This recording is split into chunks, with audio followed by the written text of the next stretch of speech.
What's going on, PTG fam? Thank you guys so much for tuning into the show. This episode is brought to you by Transfuse. Transfuse is the all-natural electrolyte drink that everybody wants and loves. We love it. We've been loving this stuff. It's amazing. Has everything you need: magnesium, potassium, sodium, over 1,500 milligrams of vitamin C to make sure your immune system is heavily boosted. It's got 50 milligrams of zinc. Zinc is another amazing ingredient you hear us talk about all the time. Been proven over and over to reduce the duration of a common cold, helps with respiratory illness. It's just really good for the immune system. It's also good for the brain. Speaking of the brain, Transfuse also has vitamin B. It has choline. These are two amazing vitamins for overall cognitive function. We love this stuff. This little packet is easy to travel with. It's easy for us to take with us. It tastes amazing, and it has all the nutrients we need, whether it's before a podcast, before activity, before paintball. We love this stuff. It's fantastic. And we have partnered with Transfuse to bring you guys an awesome discount. If you guys go to translabs.com, that's translabs.com, and use code PLAYTHEGAME at checkout, you will get 10% off.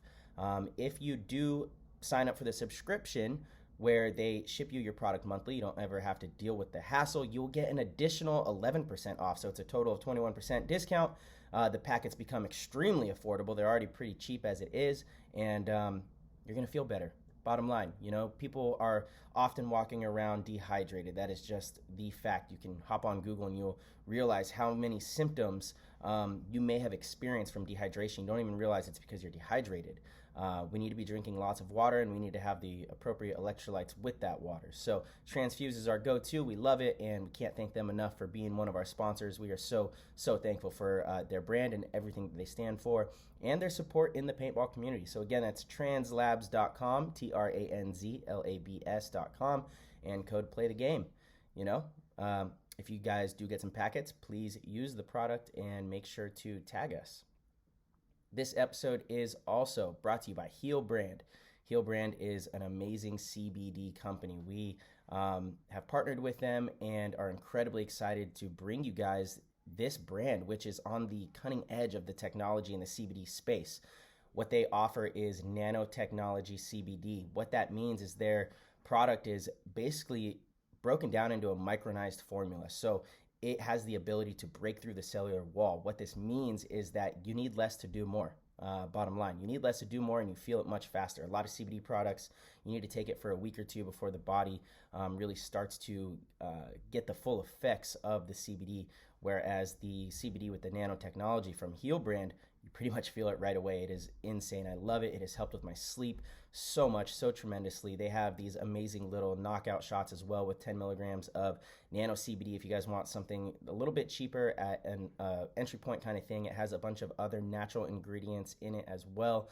Valerian root, tryptophan, all sorts of stuff to help you get a really good night's sleep. I take one knockout shot with a little bit of the nano CBD tincture every night, and I've been sleeping fantastic. I mean, it's phenomenal. It truly is. They also have a little energy shot called Amp Energy. Just really awesome product. We love this brand. And again, of course, we have partnered with them to get you guys an awesome little discount.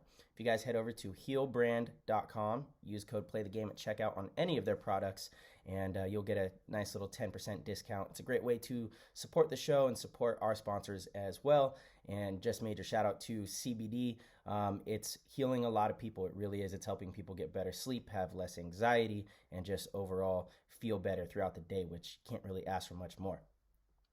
This episode is also brought to you by G2 Paintball. G2 Paintball is a paintball athletics company that is designed to make you a better paintball athlete. They're running some amazing camps out there in Arizona. If you guys have not checked out G2 Paintball, you need to. They're doing a very good job of offering affordable training to help the everyday paintball player become a top-level paintball athlete. In paintball, it is so incredibly important to make sure that you are maximizing your physical abilities so that you can pair that with your mental abilities on the paintball field. Head over to g2paintball.com. It's owned and operated by Victor Gamboa and Rusty Glaze of San Diego Dynasty. I know Tyler Harmon, myself, Ryan are looking to do some work with them in the future. They have Brandon Unger out there. It's just a really awesome thing that they are building. So G2 Paintball, definitely check them out, and we hope to see you guys at one of the camps in the very near future. All right, everybody, This episode is a really good one with one of my good friends, Dave Pando. I've known Dave for a very long time. He has been an incredibly successful businessman, entrepreneur, if you will, in paintball, and now owns one of the best paintball fields in the entire world. I can say that from experience. I've been out there multiple times. It is a beautiful facility. They just had the Midwest Open Pro Invitational event there. It ran very well if you guys got to see it on GOSPORTS. And Pando's just an awesome guy with some great plans in the paintball world. And so we are excited to sit down and have this conversation with him. Without further ado, we're going to see you in the show. That was an insane inside move by Marcelo Margot. Great communication. And the crowd starts chanting Harmon. Great shot by all the guys. So Tyler Harmon saved that game. He came out with 2 wins. Marcelo Margot was on fire.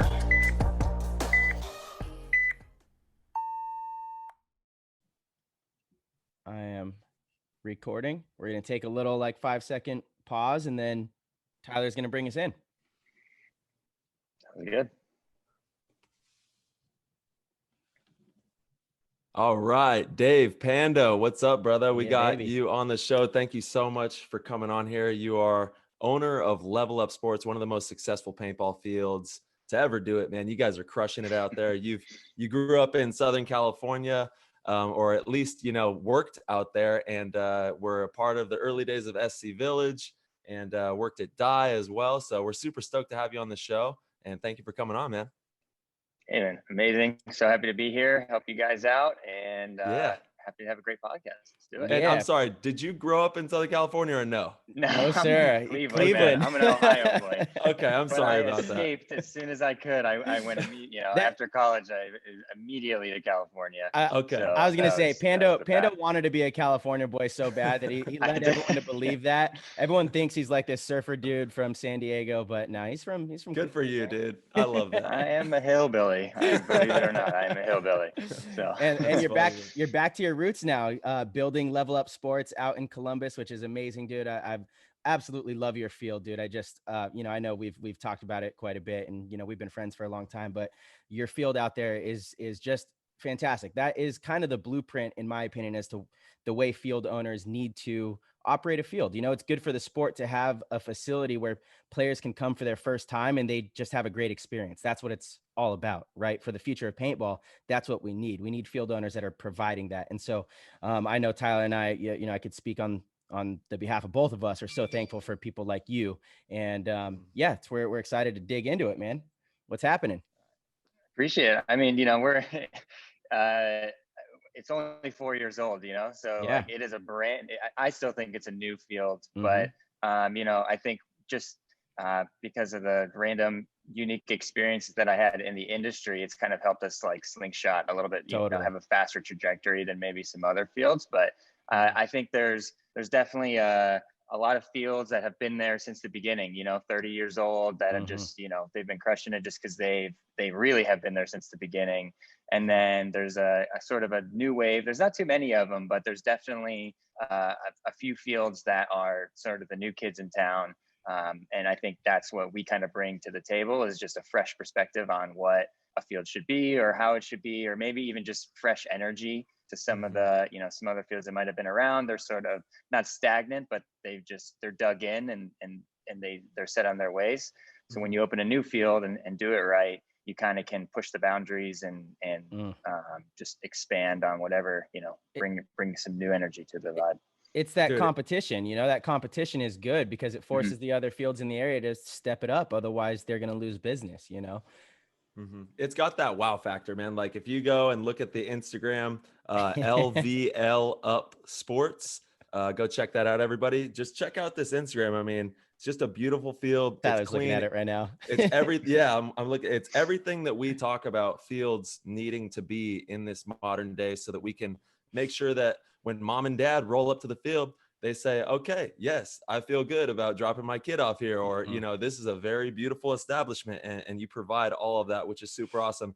And I'm just going to drop this in there. We need to get a PTG pro school going, Marcelo and myself, and get out there and do a big clinic. Yeah, absolutely. Anytime. Yeah, dude, because it's just an amazing thing that you have going here. And we're just super, super honored to have you on the show and kind of pick your brain on all the things that go into running such a successful field like this and how it even becomes, comes to fruition. It's a little funny, Ty, that you point out the Instagram, because that's like Pando's area of expertise is marketing. Yeah. You know, that's how I first met Pando, was at Die Paintball. You're like the head marketer over there. Man, that was back in 2013, I think.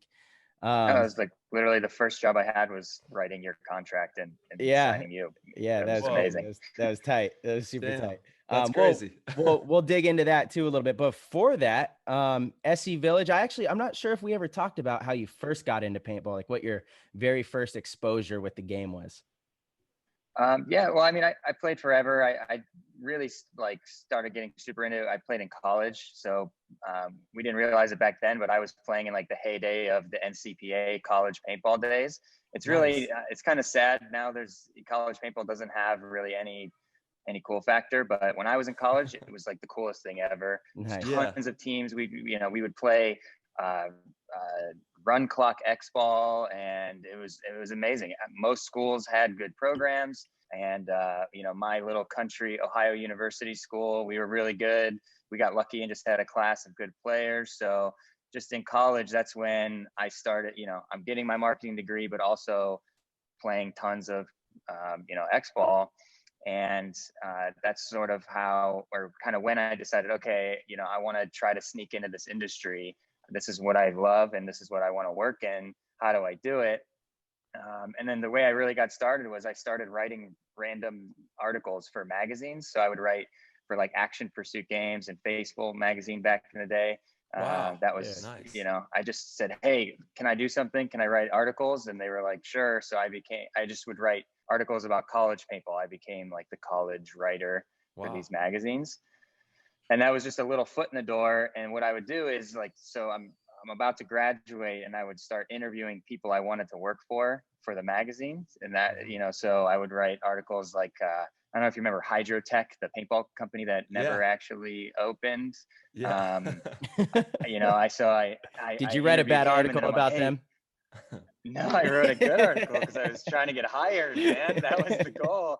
So I would interview, and then I'd be like, hey, by the way, I'm about to graduate too. So if you need a marketing guy, And so he actually did offer me a job, but then they never started, or the company never made paintballs. But I just want to make a point here, man. Look at from the beginning how you attacked it. You're in people's ear. You obviously had a passion for the game, and you still do to this day, which is amazing. But you weren't sitting on your butt, hoping for things to happen. You're out there attacking it. You're writing. You're in the vibe, in the flow, and getting into the creative process and making yourself, someone who's in and part of the industry, which is super cool, man. Well, and that's the lesson I tell kids all the time, that like being aggressive. I mean, that's all it took. If I wouldn't have done that stuff, I don't know what I'd be doing. I'd probably be working at a, insurance agency or something boring. But that I was trying to find a way to sneak in, and it's not sneaking in kind of sounds like scummy or whatever, but really all I was doing was just connecting to people, because I'm from Ohio. Like there's no paintball companies in Ohio. So I have to find a way, okay, there's these companies and everybody wants press. So if I write articles about them, they'll listen to me, And so that was just my in on how to just meet these people. And so I wrote an article for, it was like the best paintball parks in the country or something. And I interviewed Gio, of course, from Giant and SC Village. Shout out to Gio. Let's go. Shout out to Gio, one of my favorite humans in the world, Giovanni. He's the man. And so I wrote an article about him, and then at the end I gave my whole elevator pitch. I was like, by the way, I am graduating. I have a marketing degree. I'd love to work for you. And he said, well, if you lived in LA, I'd hire you, kind of like joking. And so 2 weeks later, I packed my bags. I moved to LA and slept on my cousin's couch. And then I just showed up at Giant or at Hollywood Sports. And then I said, hey, is Gio around? And then I said, hey, I'm the guy that, you said if I lived here, you would hire me, and I moved here. Dude. And so he hired me at a minimum wage to work in the pro shop. I love it. Look at that, dude. Look at that determination. I'm sorry. How old were you at that time, Pando? I was 22. 22. I took a victory lap in college, so I graduated a year late. That's all right, man. That's all right. But so I went for it. I mean, it was the perfect time, and in the back of my head, that hydrotech company was still maybe going to exist. So it was kind of like a means to an end, but it's cold in Ohio and I just wanted to, go for it. Yeah. No better place to move than out to Cali, Oh, I know, right? Yeah. So I was living in Redondo Beach, just in a crappy little guest house situation, and then I would go and work in the pro shop at Hollywood Sports, slinging memberships and up just checking people in. Actually, one of the first, like, it was like the second week I started working there, Gio had me ref David Beckham's birthday party, or his kid Brooklyn Beckham was having a birthday party, and he had me ref it. And so I was like, "It's amazing." I gotta say, it's pretty cool the exposure that they bring to paintball with the professional athletes out there at Hollywood Sports. It's really fantastic. And actually, I was talking to Tyler about this before the show. That's something that I love that you've had a chance to do out there in Ohio too. You've had a few high profile athletes at your field, but that's good. We need that. We need these professional athletes with a big reach to come and play paintball, because it seems like they all love it. They all come out and have a great time. Of course. Oh yeah. Yeah. And nobody does it better than Hollywood Sports when it comes to that. I mean, obviously they're the biggest pool to work with, of course. like Hollywood Sports, Hollywood Sports in LA. But yeah, I mean, that's the best part. I mean, they do such a good job and take advantage of that celebrity, area, because every time people come out, they're going to post pictures, they're going to put it on their Instagram story or whatever. And just people seeing those people playing, it kind of keeps paintball relevant and makes a little kid want to have his birthday party because he saw, Kobe or who, they have like every mega, all the big rappers and all the Instagram influencers and all those people are always playing out there. So super important. And Gio laid such an amazing groundwork there for Bear to come in and just dominate. And he has dominated, dude. That guy has, done a phenomenal job. And, he apprenticed under Mr. H and Igor. So when you have that kind of energy behind you, he's got that vibrant live energy and people eat it up. And he does a great job of bringing the biggest names in the world to the paintball field and to the paintball scene. And then they post on their Instagrams and all that kind of stuff with millions of viewers, which is great for paintball. We have more people seeing paintball today than ever before, which is what we need, Yeah, 100%. And how has everything been out there in Ohio amidst this madness of the 2020? Are you guys doing okay out there? Yeah, I mean, so we took a 3-month hiatus. It was like mandatory from March until about June. So I took that time to I redid all of our fields. So I never had 3 months to work. Usually I only have like a couple days before we open the next weekend. So we just redid everything and just made our playing fields all just badass and brand new during that downtime. But pretty much as soon as the government or, governor of Ohio just said, okay, paintball is acceptable. Ever since that day, we've been booked. I mean, we're like double or triple what we've been in the past. Wow. So I'm sure it's, or I think at least it's a combination of, there's a lot less competition. There's less things going on for people to do, which leaves paintball and like golf and just pretty much anything outside that isn't, that's available is just crushing it. And paintball included, especially our park. I mean, our birthday parties. I mean, everything except for like corporate groups are definitely down, which is usually a big chunk of our business, is those huge, like 50, 100-person groups from big companies. So we've been getting like hardly any of those. But on the flip side, our birthday parties, every other category is just through the roof. X-ball, walk-on rec ball. I mean, everything is just so popular. And I mean, we're selling more paintball guns than we've ever sold. I think people that maybe didn't lose their jobs, or just people that still have some disposable income, have more because they're not spending it going to the bar. They're not spending it going out to eat every weekend. They just have more money because they're not wasting it or just blowing it on other stuff. So the field's been doing very well. I mean, obviously we've got, a lot more restrictions in place, but they're pretty easy to work around, and we keep it safe, and it's super gross if you're not sanitary to begin with. So we're, we've been staying safe and just hosting a ton of paintball. So it's been amazing, actually. Good, man. Glad to hear that. Absolutely. It does seem like a lot of the paintball fields, as a matter of fact, are doing pretty well. It does seem like it is one of the sports that fell into this this little pocket that it's one of those acceptable things for people to do. It's outside. You're not passing a ball. You can socially distance. You are wearing some sort of mask, you know, and you got quite a few layers on you, which is nice. But Yeah. it does seem like a lot of people are playing paintball right now, which is good. You know, we need to, you know, capitalize on this. People are playing, and we need to keep it exciting and make sure that fields are doing a good job of managing it as well. And, you know, I'm absolutely sure that you guys are. And paintball that's the biggest. Go ahead, bud. Oh no, it's okay. I was just gonna say that's like the most important. That's the responsibility that a field owner has. Is okay. So now we have all these extra people coming into the park. So if I do my job, which we try our hardest every weekend to make sure that everybody that comes in has an amazing time, wants to come back, then we, you know, field owners kind of have the ball right now as far as converting as many players as we can from the never played before to the I want to play once or twice a year. And then, you know, beyond that of I want to play X ball someday. And so as long as we are doing our job of not, you know, delivering a bad experience, then this is a golden time, because we're going to, you know, I know for sure Level Up is creating a giant pool of new paintball players because of this huge boom we've got in the summer and fall right now from the post-COVID era, or not post-COVID, but the paintball is acceptable in COVID era. So that's what all field owners need to be doing. I mean, we, you know, every time we deliver a good job, it's going to turn into more games, more people playing, you know, significantly in the future. So that's it.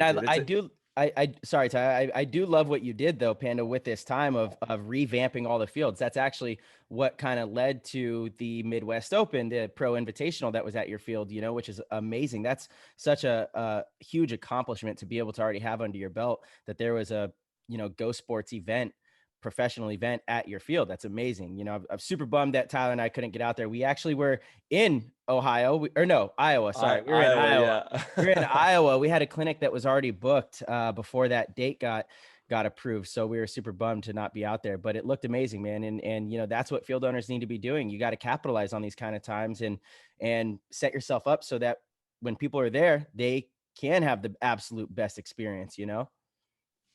Yeah, we think it's going to be interesting what happens next year, I think, because, you know, the NXL was sort of they threw out some ideas that didn't actually come to fruition. You know, like we were supposed to do regional events this year, and then they just sort of canceled them, and then, you know, put all their eggs in World Cup. But it's like a huge can of worms, obviously, when they drop those flyers and like with the teams in the different regions. And, you know, I'm not sure if it's going to happen or not. I mean, I don't know, Tom Cole or whoever's in charge of making that hard decision, but I wanted to make sure that if it did happen, that Level Up was going to be not just a venue, but like the venue for those bigger regional events. We do host like the divisional regional stuff, like the MSXL events and things like that. But you know, now we've got 2 turf fields and a grass field.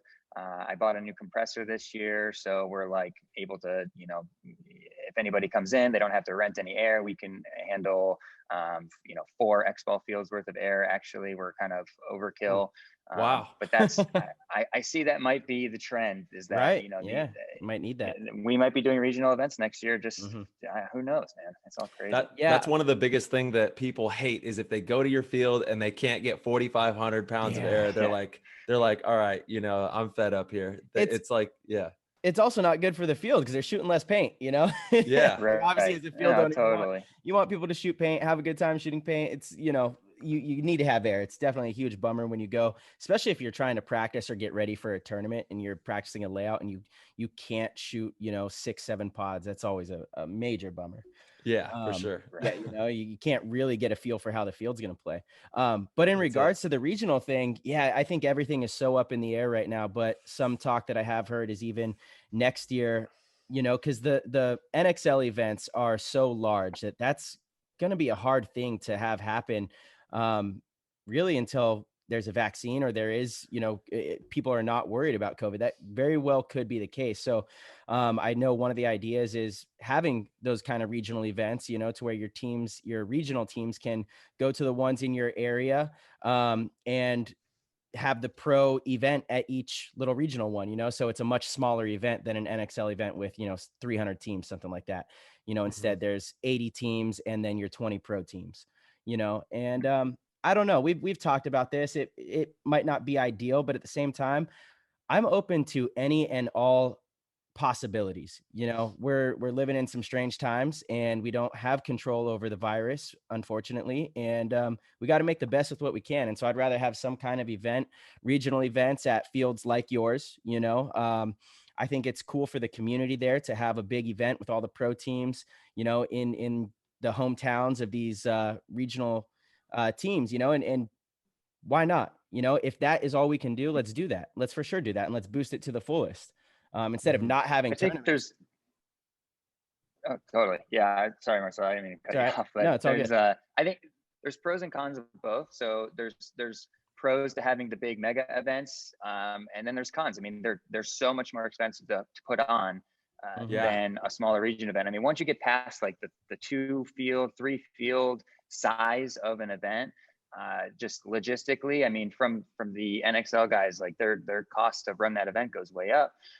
Plus, when you're renting a venue, that means you have to bring in your own area, you have to set up the fields and et cetera. So there's, you know, but then the cons are, you know, people like going and having all the vendors there and shopping, and they like being a part of a big event too. The pros, you know? So, the pros. Yeah. So I think that's what was really cool about that Midwest Invitational thing that we hosted. Like I talked to Nick Laval for a while about it.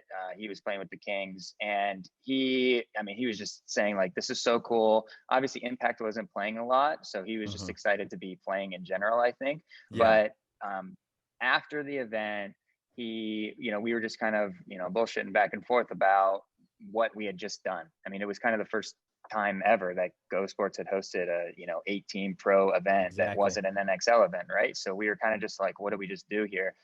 His favorite part about it was just that, like, he said that as pro players, there's not much for you guys to do. I mean, you guys do clinics a lot, but there's a lot of pro players that don't do clinics, and that's it's not because they don't want to, or maybe it's not a money thing for them or whatever it is. But I mean, clinics are kind of a pain in the butt. I mean, Marcelo, we got to plan it, pick dates, sell tickets, blah blah blah. So piece he was of cake, just saying, dude. like, sounds like a blast to me. Easy money. All right, so you're right. It's not that big of a deal. But the point of what he was getting at was just that he appreciated that there was just something to do that wasn't an NXL event and it wasn't a clinic. Like he said, as pro players, he wants more things to do. And if that's these regional events that aren't these like big giant, logistical nightmares and just stuff that he can just go to, where he can mingle with regular players, at an NXL event, you guys are, everybody's in the pits. I mean, aside from the team signings, there's not much mingling going on. But at this event, I mean, the ML Kings was basically an all-star team. I mean, you got Archie, Nick, Meter, all these amazing players are in Columbus hanging out, and the bleachers are right behind the pits, and the pros are all saying what's up to everybody after. And so, obviously with COVID, I mean, I didn't even promote it because I didn't want to make a big deal about, I didn't want a million spectators or anything like that. We require people to wear masks and stuff, but let's say there's no COVID going on and this event happens, we would have had tons of people coming to watch this event. And I think it would have been such a win-win for both you guys to just mingle and, sign a kid's jersey and just, create and generate more fans, but also for the kids to see the people they look up to. It's going to inspire them to want to become the next Marcelo or next Tyler Harmon, so the more events that we can do to put pros, in front of players. And I mean, honestly, it was not very hard to put that event together. The hardest part was the webcast, but even if you take the webcast out of it, I mean, it was just an organized practice. That's all it was. We just hired some refs, Yeah, you got a great buzz off of that, dude. It was a really good show you guys put on, and the guys had a ton of fun. Everyone we talked to was like, yeah, it was a great time. It's just good that we have some paintball during these crazy times, and that's been the whole thing that we've been pushing with the show and with all these, different little things that we've been doing. Is we just need more paintball. We need to make sure that paintball thrives through all of this, and thank God we have people like you who are helping us do that, because you know, it takes all of us as a collective doing this in order to ensure that we're going to have a future in this sport. And that's what we need more than ever right now.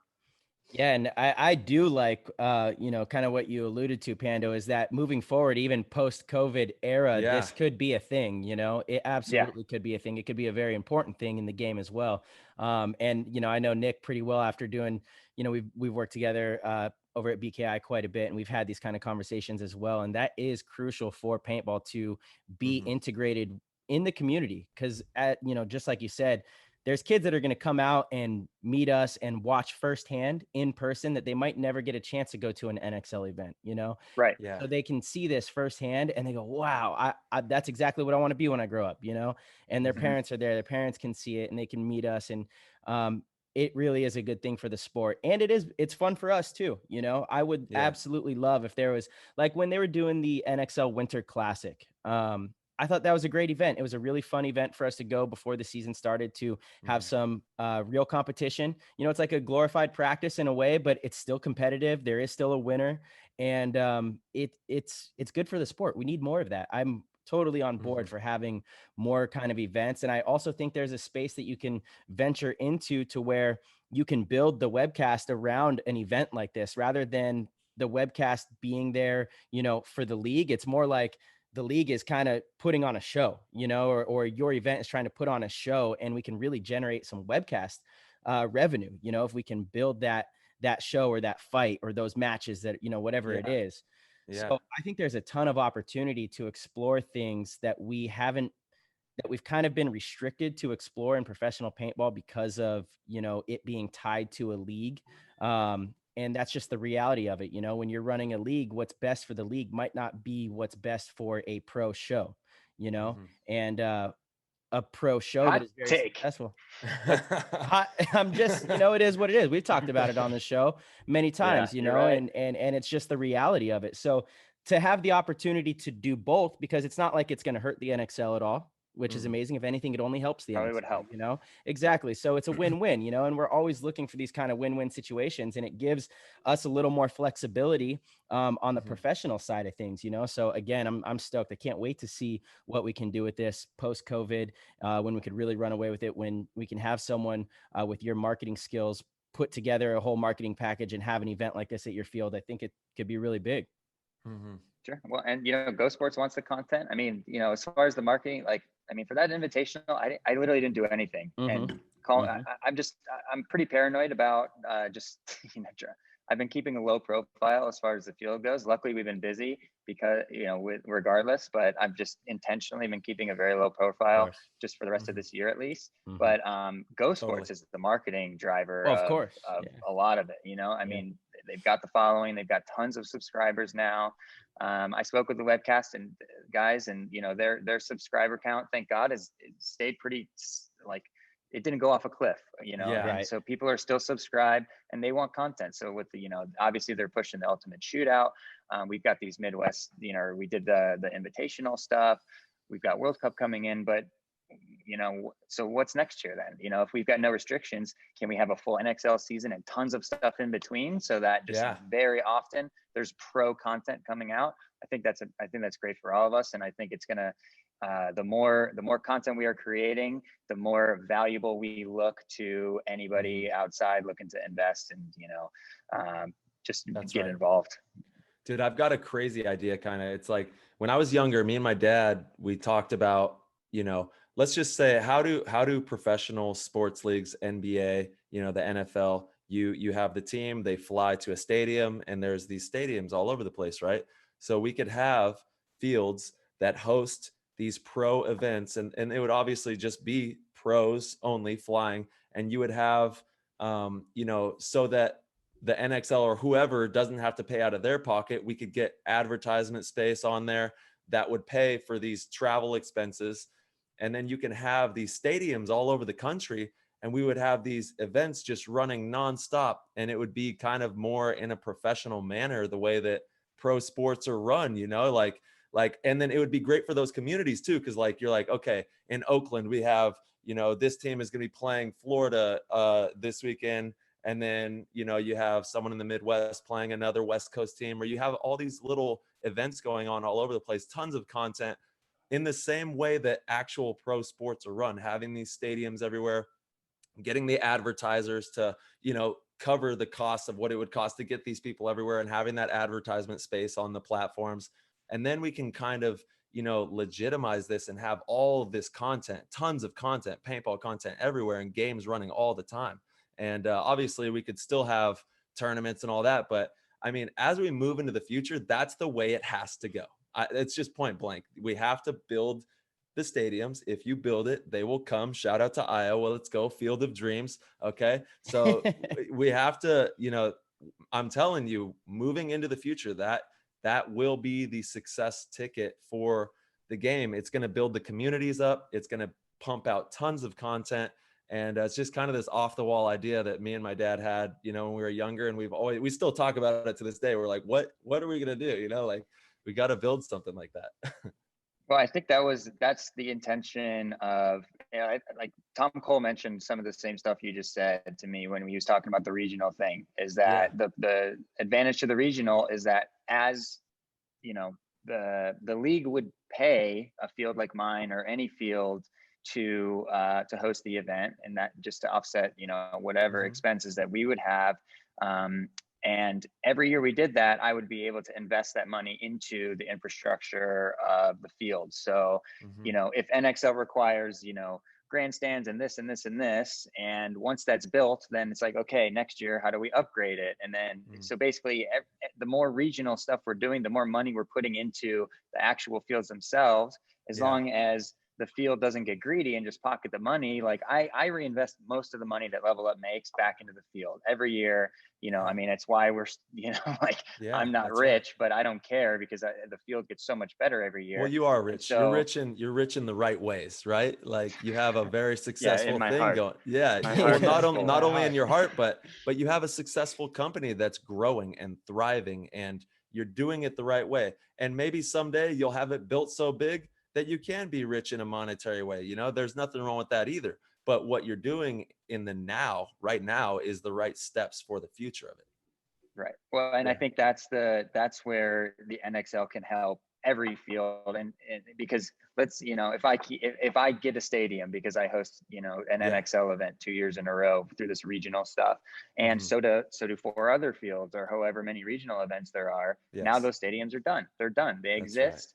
And like you said, I mean, now it's, if you build it, they will come. Now they're built, and we'll be able to host that kind of stuff all the time. So I think you are correct, and I think that is the intention of some of the the big players in the league is to invest in the people. Yeah, when those guys go to Gaylord Palms, with every venue that the NXL goes to, that money just goes to the city. Like, they pay a ton of money, and they go in and they destroy everything, and then they leave, and that's it. But if they were going to 5 paintball parks a year, and all that money stayed in the industry, then we have more, the field owner has more money to invest in his park or her park and make it better. So that's an advantage of these regional things. Now, obviously, most paintball parks cannot handle a 200 team event, because you can't, I mean, it's parking. Usually you can't park that many cars. 6 fields is obviously a lot more difficult than 3, kind of thing. So, it would be pretty, unless you have like a CPX, or, they don't exist, but, maybe OXCC, or there's like a few fields that can handle those giant mega events, but there's definitely room to do stuff in between. Yeah, it's just fun to have, plant the seeds and see if we can get some growth out of them. That's because we have to stay sharp, and we have to stay persistent on the future of this game and keep creating it. It's not going to create itself. We have to, we have to be on the forefront of it. And dude, it's just exciting to, even think about, right? Totally. And obviously the stadiums at the fields are really cool ideas, but I've always been a huge proponent of building the webcast, right? If you build the show, it's limitless. You have limitless opportunity to get in front of people's eyes. There is no restrictions as far as space. It's, if someone has a computer and internet, they can get a subscription and funnel money into it, much like the UFC did with their pay-per-view fights and all that kind of stuff. But yeah, that's very true, dude. That's so true. Yeah, you know what I mean? Like, it's a limitless opportunity there. But Pando, I do want to kind of dive back in a little bit to your adventure to where you are now, because again, I just think your story is so cool, and so paintball players can really relate to the paintball grind, essentially, you know what I mean? And you've had so much experience with different companies. So I think we had left off with you working at SC Village in the pro shop. I know you kind of worked your way up through the ranks there. And then I would like to talk about how you got the position at Dye, because you were one of the high ups over at that company, which Dye has been a giant in paintball for as long as anyone can remember. So dive back in a little bit. Sure. Shout out to SC Village. Yeah. So, I mean, SC gave me the starter, Gio. I really owe a lot to him. And after hearing so many of his motivational speeches on how to lead a team at the paintball park, I take a lot of the leadership stuff from Gio that I use at my park now to this day. So, I mean, just to this day, Gio is like one of the best leaders I've ever met in my whole life. He's just, very motivational, very optimistic, very good at keeping everything positive, and I really respect him and everything that he's done. So anyway, so I'm grinding in the pro shop. I mean, I'm not making any money. I'm making minimum wage in LA, living off of commission from selling memberships to Hollywood Sports and stuff. Dude, good for you. I love this. Yeah. So awesome. I'm scrapping, and I'm 22 with a college degree. I'm not complaining, but I just, I'm working in the industry. I'm bumping elbows, and I feel like I'm in the right place. But there's one point where it's getting financially tough, and I'm struggling. But then out of nowhere, I get like the coolest phone call of my life, which was from Chris Rail, who runs he runs the registration now, but he also runs the college league. And by some crazy stroke of blind luck, Skinny Kevin Bretthauer was working at Dye at the time. He was a project manager, and he said that they wanted to hire a marketing person. So he reached out to Chris Rail to ask if there was any college kids that he thought of, like paintball college kids, that would maybe be good for a marketing position. And so because, I was the president of my college team, and, so I worked with Rail on that. And I just, I knew Rail just from playing all the tournaments and stuff. So Rail said, "Oh yeah, I'm pretty sure this kid, Dave Pando, just moved to LA, and he's a marketing guy and he's good. So you should call him." So randomly, I just get a call from Skinny Kevin, who I'd never met before, didn't, no relationship. And he said, "Hey," dude, he's the best. I mean, he was such a goofball. But, so he says, come interview at Dye. And so I drive to San Diego one day, and I just am totally blindsided. I think I'm interviewing with just some guy, but I mean, it was also my first time at Dye, which if kids have probably never been there, it's just this giant, beautiful building in San Diego, blue glass windows. It's just like unbelievably huge and beautiful. So I go into a conference room, and inside the conference room is Skinny Kevin, Dave Youngblood, Chris Williamson, who's the manager now, and Mikko Huttinen, who would end up being my boss. But I just like, I'm like starstruck, and also like shitting my pants out of intimidation. Dave's just so intimidating the first time, and they are just grilling me. Like I am like sweating, but I am just getting torched. I'm so nervous, but apparently I did good. And so I ended up getting the job. And then, it just totally just put me on I wasn't going to move home, but I think I would have had to figure out another way to make money, which usually leads you out of the industry.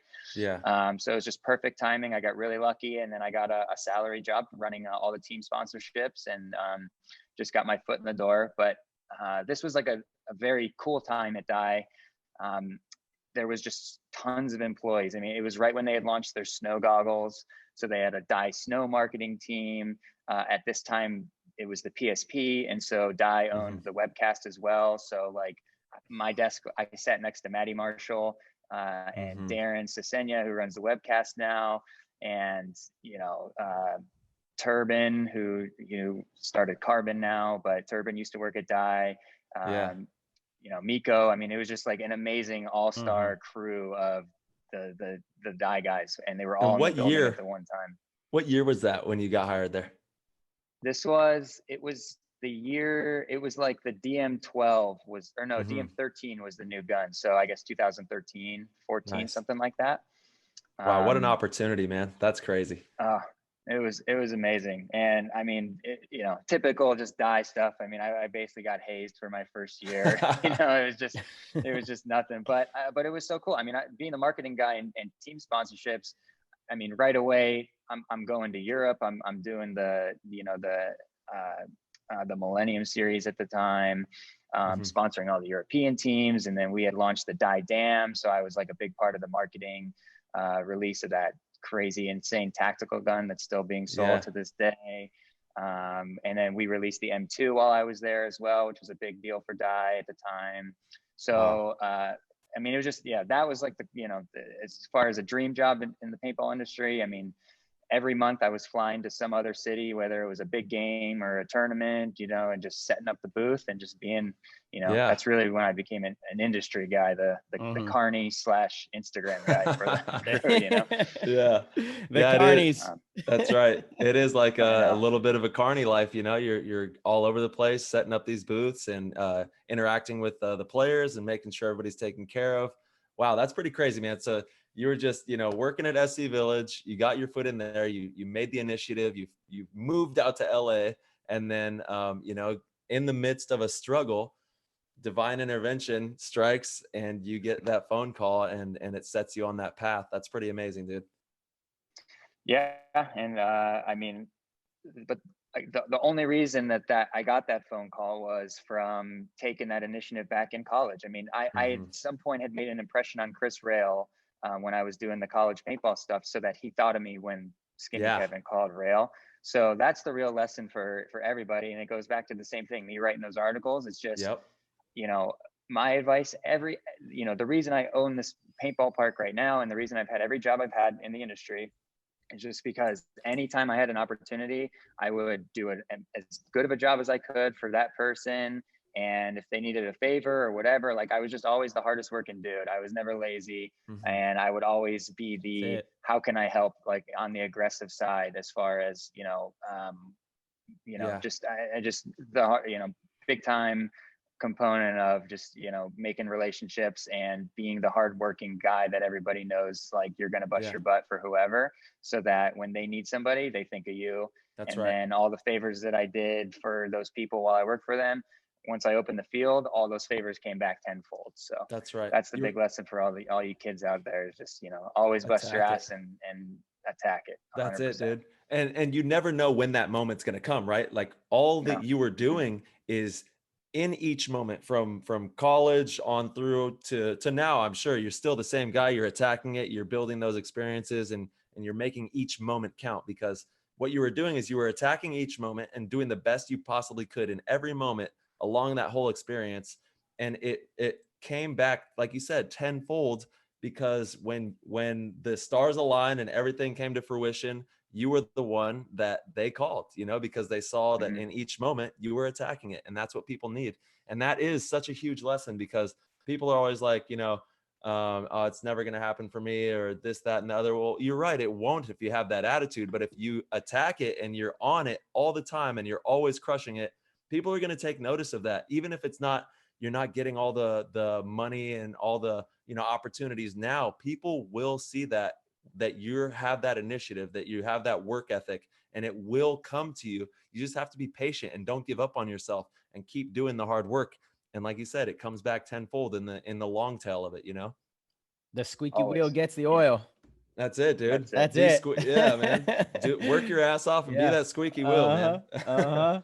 You got to always be in people's faces about, in the right way, of course, but absolutely. Totally. Like if you want something, you can't just sit back and let it pass you by and hope that somebody brings it to you on some sort of silver platter. You got to go get it. Yeah.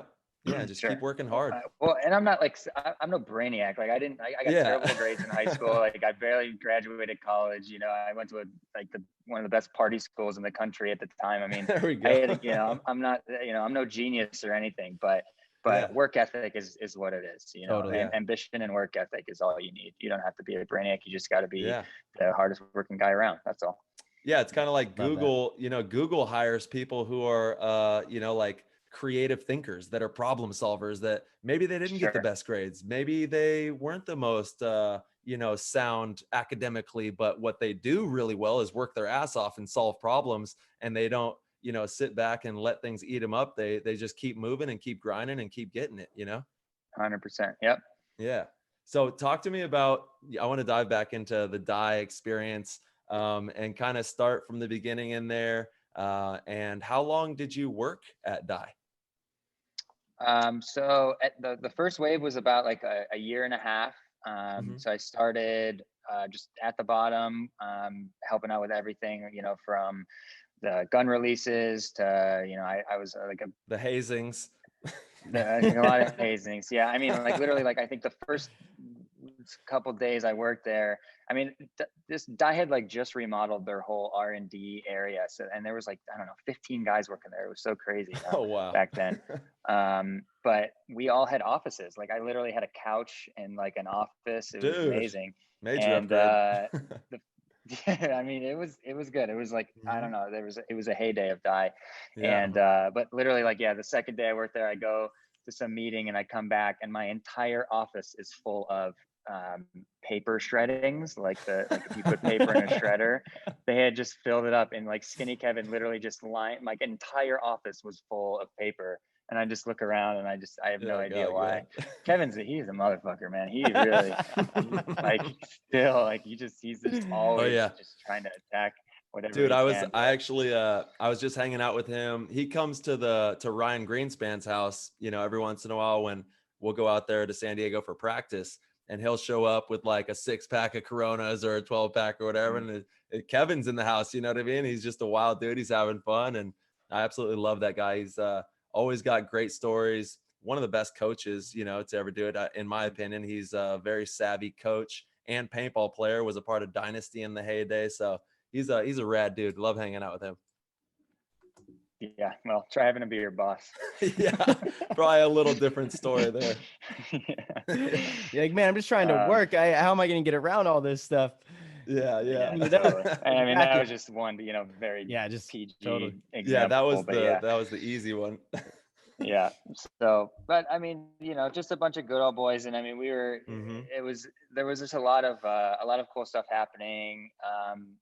At that time, and it was just, you know, with the snow goggles. I mean, and we had bought Protech at the time as well. Oh, that's right. The helmet company. So it was just so much crazy stuff going on. It was good for me, just because I was always like getting sent on these cool adventures. Like one of the Protech, a cool Protech story was that when we bought them, Vans, you know, the skate company, they owned Protech. And so they were in, I don't know if it was in Huntington Beach. It was somewhere in LA, maybe Orange County is where like the Vans headquarters was. And so when we bought Protech, it was like step one is just like truckloads of helmets came into the warehouse, and it was a nightmare to just, where are we going to put all these helmets? But then once all that was done, we had to go get all of the stuff, like all the R&D, you know, like the stuff from the Protech office, basically all the prototype helmets and all their computers and crap that we had bought. And so my job one day was to rent a box truck and drive to Vans headquarters. And then me and just another guy, we just are literally like, we're here to take all the Protech stuff. And so we're just walking through Vans, which is like the most insane office you could ever imagine. I mean, literally they have a skate park in the warehouse. Whoa. So like a bowl and just like a full-on amazing indoor skate park.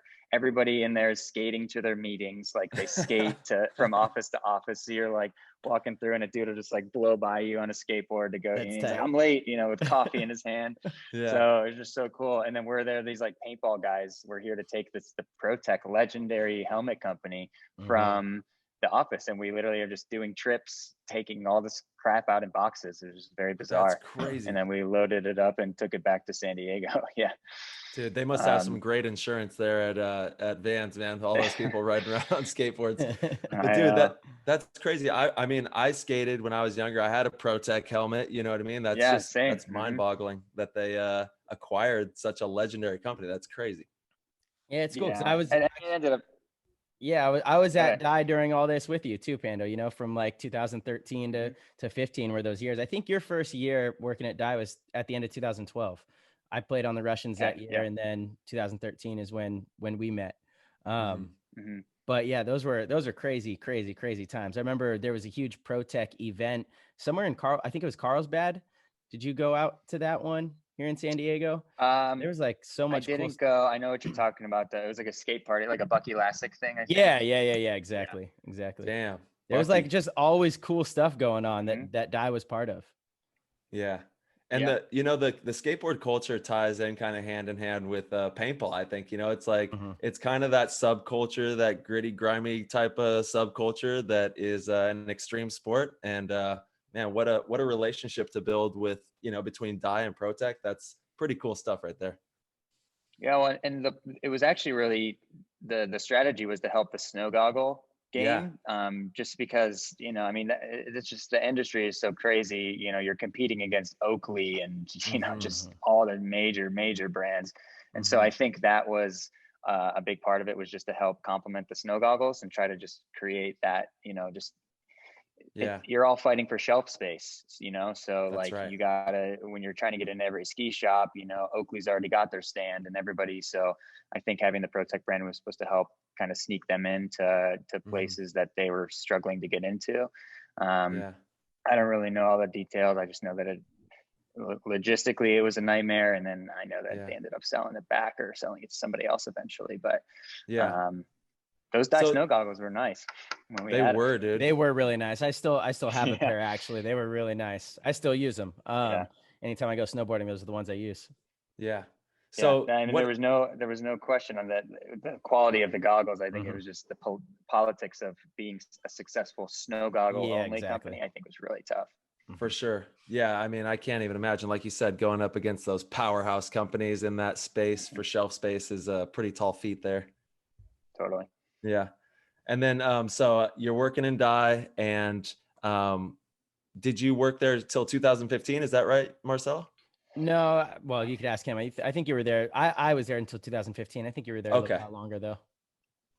Yeah. I can't remember the exact year, but what happened was a lot of like people just were getting let go, not really for any particular reason, but just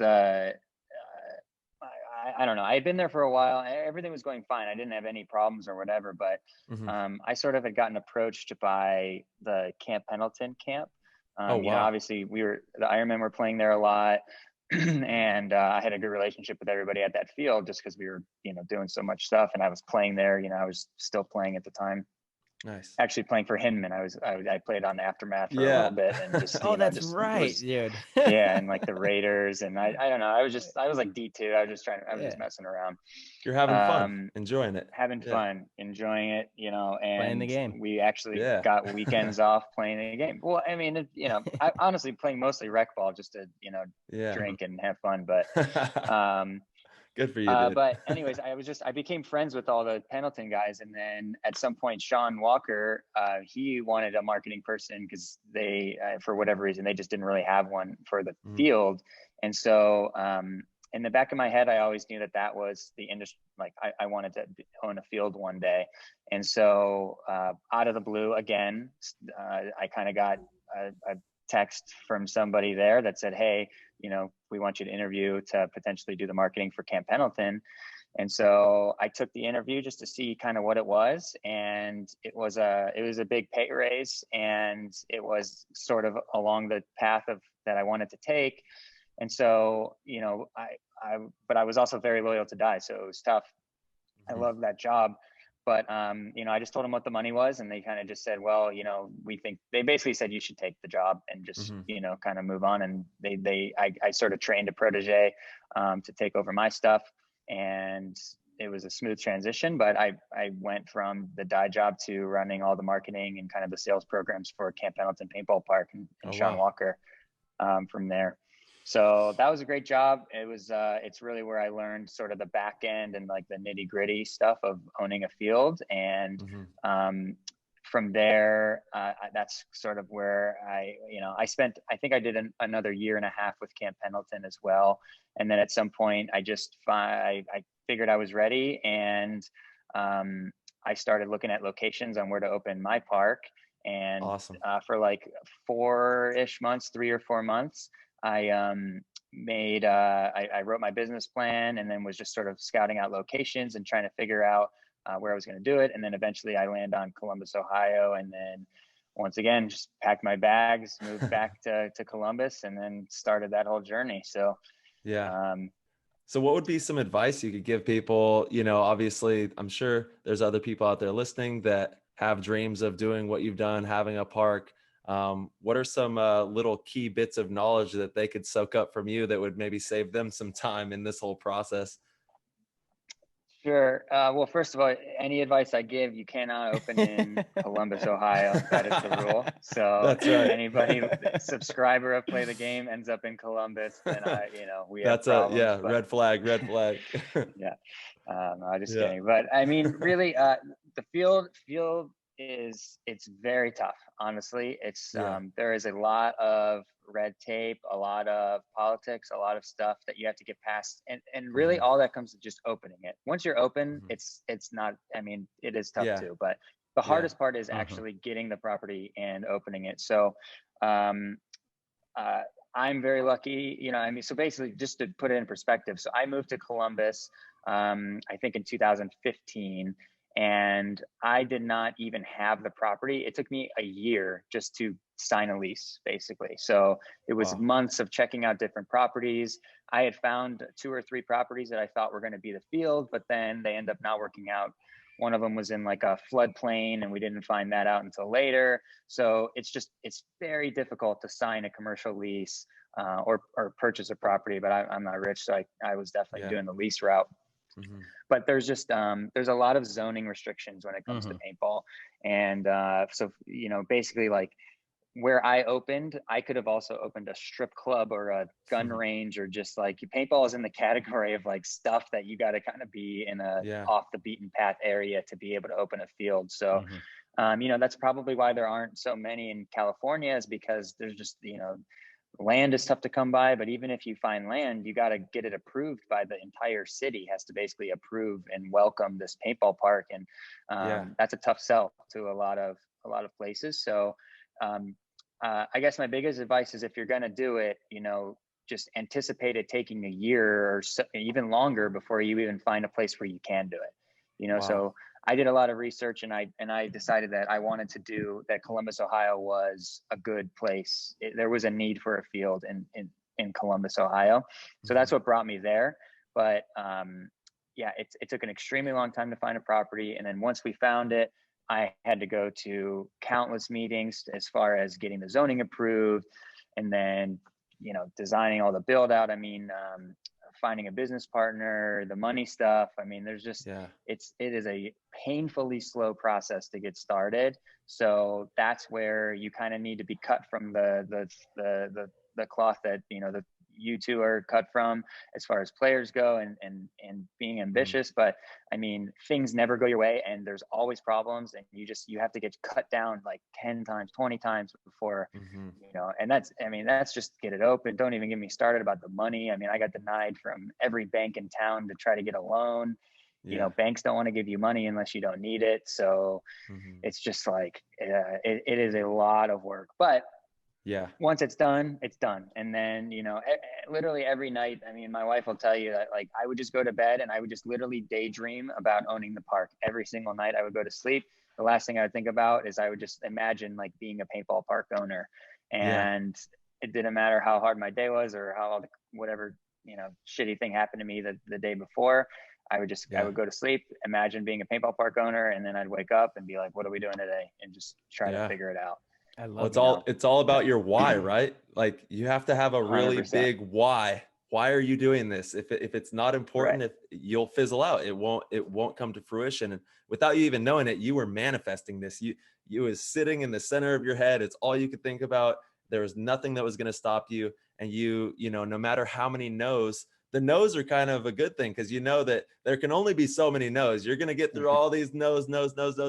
And then at some point you're going to get the yes. And you kind of let those no's drive you all the way through until you make that dream come to fruition, which is an amazing story, man. That's tremendous. Love that. Well, appreciate it. I mean, hopefully it's worth it now. Hey, Pando, with the zoning thing, you have to get approval from the city. What really makes the difference being in Columbus? Why is there a need in Columbus and not, say, in California? Because I do know that is one of the most difficult hurdles to, get over when it comes to opening a field. I don't know. For me, I feel like there is definitely a sell to the city that it offers kids an outlet, a place to go and be outside and run around, get good exercise, relieve stress, and have, you know, all of these great benefits. Why don't cities want paintball fields in their areas? And now more than ever, right? You know what I mean? Yeah. Well, Yeah. I think, and that is the correct pitch, Marcelo, is going the family route. And I mean, that's exactly what I was preaching to, is like, Okay. you know, how many kids can spend time with their dad if they Right. have something else that they can do, et cetera. And I mean, it worked for me, obviously. Yeah. I luckily only had to do the zoning part once, but in my particular case, I was just outside of, you know, Grove City is like a suburb of Columbus where I'm at, and my property is just on the outside of the border of Grove City. So I'm actually in a township. And at my zoning meeting, I was, you know, pitching to a bunch of really old guys and then like one angry farm owner neighbor, and that was it. But like, if I would have gone into Columbus, you would have had probably dozens or hundreds of people there protesting it, you know. Because for every person that agrees that it's a great thing, typically those aren't the people that show up to zoning meetings. Usually it's the people that are upset, you know. So there's different reasons that a city wouldn't want it. So a lot of cities set standards for like what type of community they want to have. An example would be like, if you're opening some sort of like restaurant and you want to put up some like really edgy signage, or like, you know, like or let's say you're doing a bar and you want to open up like a metal bar, like a hardcore, you know, like rock bar, and do rock concerts and stuff like that. If you're in a city where it's more like older people, or just, I mean, just whatever, just like maybe more conservative people, just conservative, you know, just like any vibe that is not hardcore rock or whatever, then they're gonna say no. You know, you don't fit the culture of our community that we're trying to make. And so that's the kind of stuff that you have to battle. You know, there's obviously noise stuff. There's, you know, I mean, the safety thing, I think, is an easy battle to win. There's lots of statistics that show that paintball is actually one of the safest sports you can play, which I throw out all the time. But really, it's the stigma, you know. It'd be like, you know, a skate park. People don't want skate culture in their community because they think it's bad. But you would say, well, if you don't give the skaters a place to go, then they're just gonna skate on your staircases in front of your businesses. You know, like you got to give them rails and stuff. So there's always an argument for why, but getting it approved is tough. And so I'm lucky because I'm in a very rural part of town, and you know, it's a good fit for Grove City for sure. So they were all about it. But if I was going into a different part of town, I probably would not have been approved. So I'm sure California, very liberal state, very, you know, restrictive on all kinds of stuff. So I'm sure that the zoning is pretty tough out there too. Yeah. It's definitely, but you can do it. I mean, there's definitely paintball parks out there, you know, like, I mean, I'm sure it is possible. But your land is very expensive. That's the big problem. Land's cheap out here. A lot of stuff in California is becoming more and more difficult. I gotta say, it's always been such a beautiful place to live. Very thankful that I got to grow up here. But I mean, Tyler just moved from California to Arizona. A lot of people are actually leaving California. It's not being ran entirely great right now. I do hope that changes. And it's incredibly expensive. You know, that's another thing. I was looking at places, you know, because I'm kind of in a spot where I think it's time to sell my place. You know, I've done pretty well on it. Kind of want to sell and maybe get into something else. But you know, I'm looking at what I could buy if I were to go somewhere really nice in like Montana or something. And for a fraction of the cost, I could get a sick place, you know. I would be living it up in a brand new, you know, 3-bedroom, nice house. Like it is kind of crazy, you know, and for what, you know, I do love the ocean. I love the beach. And so that'll always be a tough thing for me to try to get away from. But yeah, it's a little wild for sure. And so imagine how much land you need for a paintball park. I'm sure the cost there is pretty massive. And I think for as far as like the strategy goes, you know, it's like you could probably get more than enough land in Montana or whatever, but you know, you got to think of, you know, who your customers are. So a lot of, you know, field owners, I would say, you know, if you're like an X-ball player and you're like, oh, I want to start fielding one day, you kind of really can't have that mindset. X-ball does not make money. So X-ball is like a very, I mean, you can run tournaments and stuff like that, but in order to survive as a paintball park, you need to be around kids, tons and tons of kids, and not like, I'm not talking college kids, you know, like a very small percentage of my customers are from Ohio State. Ohio State, 60,000 kids. It's 15 minutes from my park. And I would say it's maybe 5% or less of my customers come from Ohio State. The majority of my customers are 8 to 14, 15-year-old kids in their birthdays. And that is what you need to survive. You can definitely, X-Ball on premise is definitely important. I think it gives people a something to grow into. And there's marketing value and things like that to like, so I'm not saying don't do X-Ball, but I'm saying your core business has to be the young kids' birthday parties. So Columbus, the reason I picked Columbus is because there are literally like almost 100 high schools in within a half-hour drive of each other. Obviously, we do have Ohio State, but there's just tons of families here, tons of kids, young kids, and a paintball park is a birthday party business. That is, and a business 100%. park as well. Yeah, I feel like business parks are you know, business outings are another great source. Yes, and so another, you know, tons of businesses in Columbus too. You're right though. I mean, but I guess the point is you kind of need to be around everything. You need to be around, you know, lots of corporate outings. You need to be around bachelor parties. You need to be around birthday parties as a whole. And it helps if you're around an already established paintball community. So that's usually towards like the bigger cities of every state is where the majority of the players at least congregate around. So if you're going to do a field, you know, don't open a field in the middle of nowhere unless you're going to open up a field that is so amazing that people will drive, you know, an hour or 2 hours to it. Obviously, X-Ball guys we're used to driving hours to go practice where the good teams are at. That's a little different. You want to be as close as you can to where a lot of moms can bring their kids for a birthday party. And that is this recipe for a successful field, in my opinion. And, you know, and that's the mindset you have to do. You use X-Ball to complement, but 100% focus on your rec side. And that is what you need to be a successful field owner.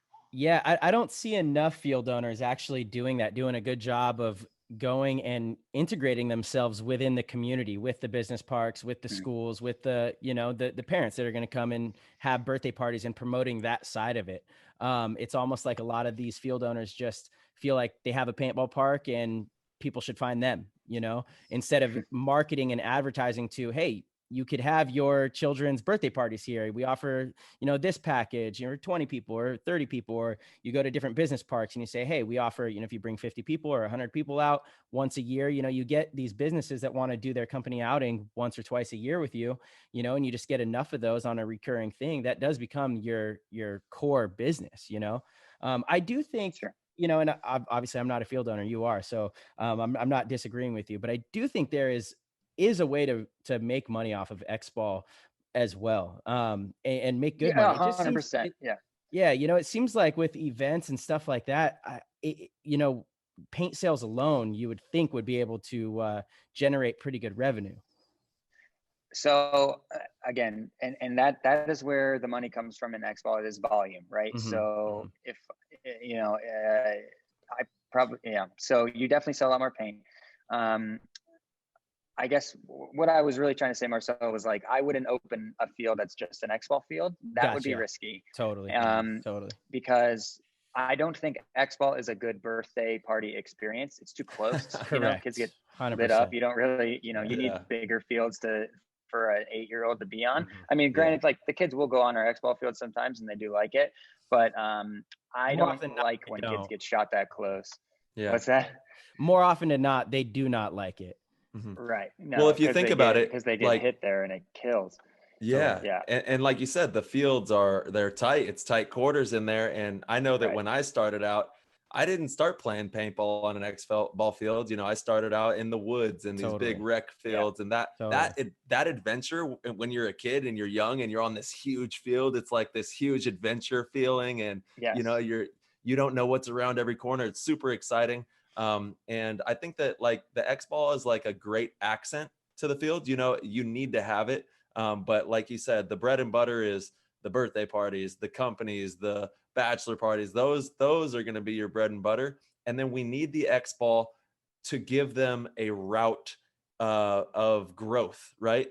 for the future of the game. So that's why Marcelo and myself, we talk about, you know, having play the game posters at the field and things for these kids to see, so that there's another level to it. And that's like, once we get them in there, and we talked about this, you know, a couple different times on the show, is hooking them, right? So we get them in there, they have a great time, and then we give them this path to where there's a deeper route, and they're like, oh my God, there's pros. There's this whole nother level that they might not have known about if we didn't have these little posters, these little things that kind of hook them and sink them and get them into that next level. And then they start playing X-ball and take it to those new levels. But it has to start, in my opinion, I think we all agree, is like on those big fun fields. They have a great time. They're running around with 50 other people, and it's just you know, it's a really exciting experience when you're a young kid and you have that big paintball experience.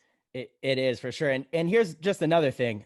If I went to a skate park for my very first time and I had to drop in on the biggest half pipe, I would probably I would probably never skateboard after that experience. After I 100% try to drop in and I fall straight on my face, probably break my wrist, and get up and say, I'm never skateboarding again. Yeah. Well, totally. And here's the other thing, and this is actually like a very tough, like, so like, building on that analogy, Marcelo, so not even you dropping in, but let's just say you're a brand new skater, okay? And I firsthand can attest to this. If you suck at skating, you know, you can ollie and maybe you just learn how to kickflip. So you go to the skate park, okay? And what do you have? You have a bunch of dudes that are really sick and they're, you know, doing just monster tricks off of everything. And they talk shit to you, and you are so intimidated that you like don't have a good time when you're there. So surfing is a very like similar too. Like when I first started surfing, I was so scared to just look stupid in front of all these other surfers because they're all like chill and they're just doing their thing, and I'm just like trying not to, you know, spike somebody, or, you know, I'm trying not to like, you know, just drop in and kill, or, you know, and mess up a dude's board and he tries to fight me. So like that is a very big responsibility on the field owner side, is when you have that kid come in.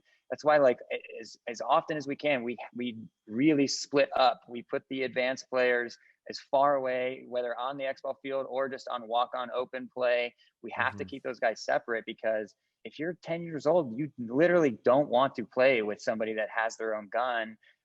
Even if, you know, I'm not saying they're good or anything, but you lose that ability to just like have that adventure you were talking about, Tyler, when you're just worried about making a mistake or looking dumb or getting lit up by somebody, you know? So if you allow the kid to just have that adventure with, you know, where he's not scared, he's just having fun, then that's where you can kind of like get that once in a lifetime feeling that turns them into a player for life. But if they're just out there shitting their pants the whole time, or like just staring at the guy that has his own gun and just like hoping he's not, you know, he's on his team and not against them, then they spend the whole time being scared instead of, you know, really having that amazing adventure that we all know. I couldn't agree more. Pando, do you have 50 cal at your place? Low impact? Yes, 100%. Yeah, of course, right? Okay. I think that's a great thing for kids, getting kids in the door. Yeah, it is, you know, and we focus like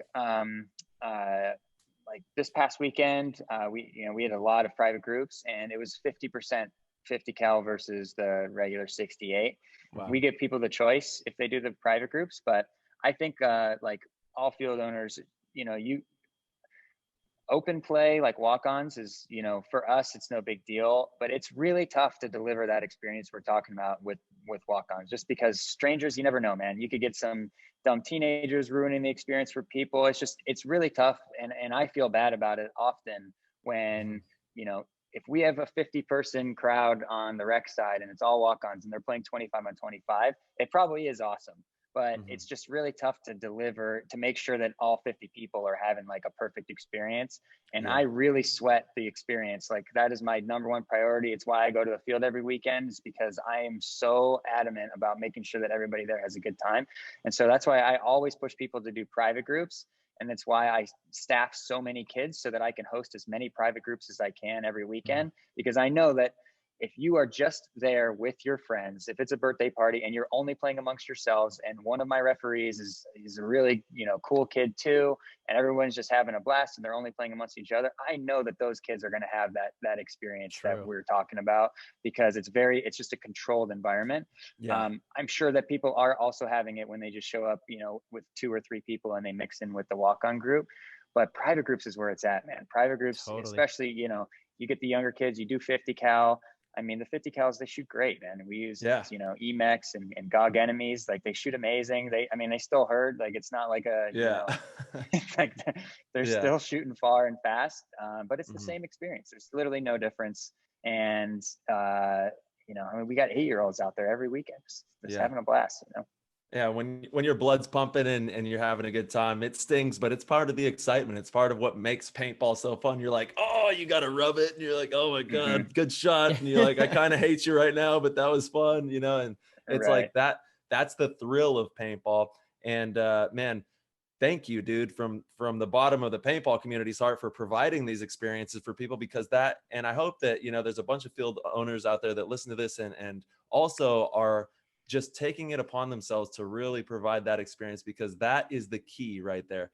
We have got to make sure it's too easy for a kid to come out there and have a bad experience because of the things we just talked about. So we've got to put that at the forefront in order to make sure that's how this is going to grow. That's the only way. We can't have bullies out there, deterring people from making this sport grow. So we got to have that at the forefront, which is amazing, man.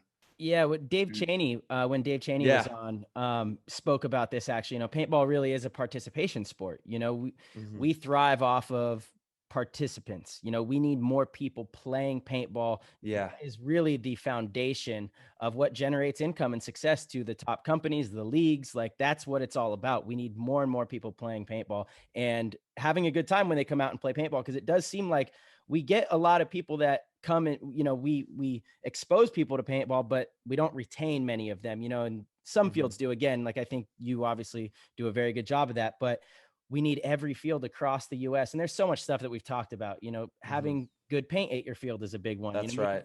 Making sure that when players come, they're not, having a terrible experience because the paint is lousy. That's a big one. Making sure that they feel safe, making sure really that they just have a good time, that the facilities are clean, they don't feel like they're going to a dump. I mean, all of this stuff plays a big role, and you're investing in yourself long-term if you do these things, That's right. And in the short term, you can continue to get new players that have never experienced paintball at your field. They come, they play, they have a bad time, they don't come again. And, that's just not the way. That's not the way forward, and that also doesn't help professional paintball, because if you don't get players that want to play multiple times and fall in love with the tournament side of things, then there is no more professional paintball, period. We need players that want to do that if we want to push that side of the game as well.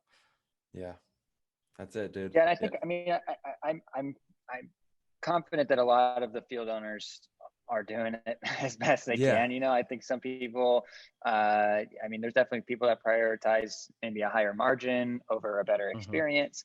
And then, there's some people that, maybe, push the envelope a little bit farther than they should, or things like that. But I think I think this is a great year for paintball, and I think everybody, now that there is so much more money coming into the fields that they're used to, even though we had the downtime. But if any of the trends that are happening at my field are happening around the country, then I think that all field owners around the country are about to do our part and really put a nice boost to the industry. Manufacturers can't even keep up with the demand, whether it's paint or guns. Everybody is sold out of everything, and it's not a bad thing. They're sold out because I can't keep guns in stock because I'm selling so many guns, and I'm not so much pumped about like, oh, I'm making all this money off of guns. I'm just pumped because every time I sell a Tippmann to a kid, I know that kid has now become a guy that owns a paintball gun. You know? Yeah. And I can't keep Tippmanns in stock, so there is more demand for people to be buying their first paintball gun than there is supply right now, which I think is a great thing. Awesome. Dude, that's exciting. I love hearing that, man. And it's a huge opportunity right now for paintball. Like you said,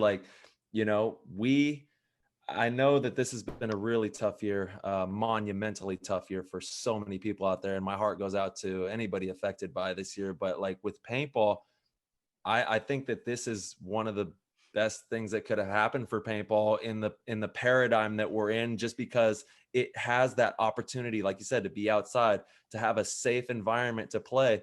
And, you know, hopefully throughout the midst of this, we'll get more paintball players playing and be able to really, like you said, boost the industry and keep this thing thriving into the future.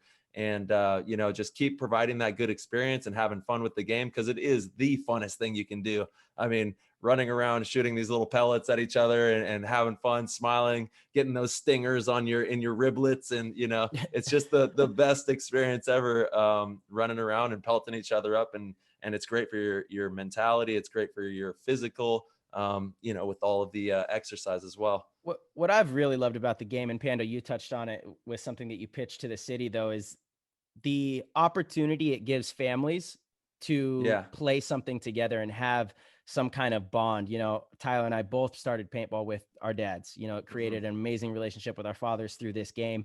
My dad was much, much older than me and was still able to play the same game as me. You know, if it was football or basketball, he wouldn't have ever been able to really get out there and play with me when I was a kid, you know, but paintball, he was able to. Every single weekend we were out at the paintball field together. I go and do clinics. You know, I've been very lucky. I've been able to meet a lot of amazing field owners, you know, from doing clinics, and that's fantastic. I love that. And the fields that push the family aspect of it, I do feel are some of the more successful ones. You know, there's a field that I go to in Wisconsin, major shout out to the Burnside family. They're awesome people, but they have like multiple groups of families. It's the mother, the father, the brothers and sisters. Like there's like 6 of them, and they travel to come and play together. They play paintball every weekend together, you know, and like what other sport can you really do that? You know, there's not much, there really isn't, to where everybody can play together and have a good time. And so I think that's another, you know, very important thing, very unique thing in our sport. It's just amazing that we can do that.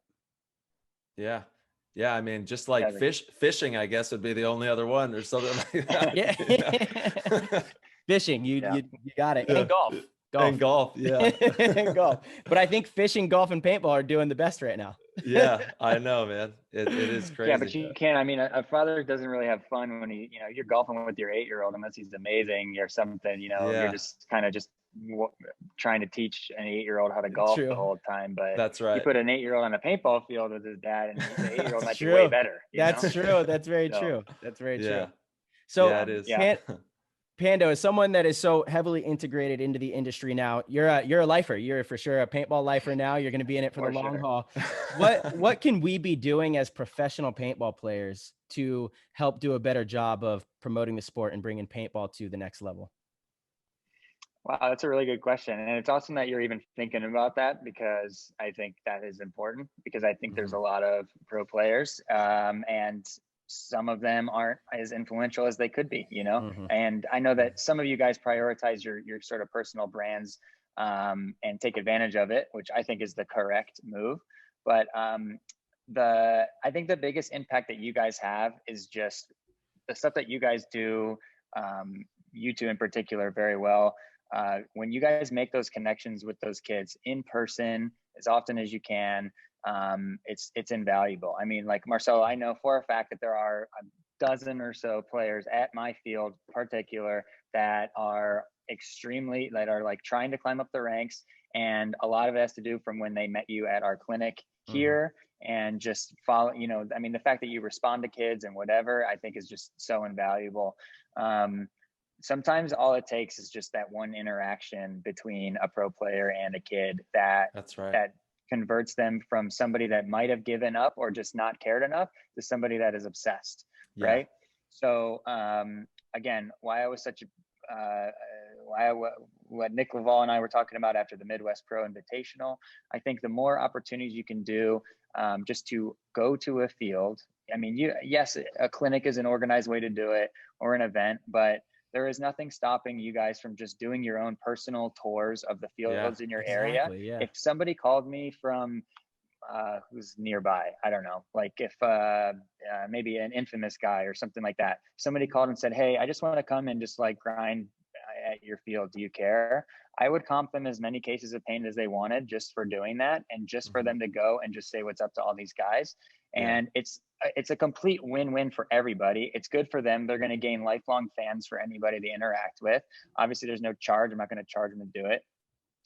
It's great for me because people will tell the story of how they were there, and you know, who Callie Rudolph or somebody random was just at the field playing. Like, that's a cool story for people to talk about Level Up.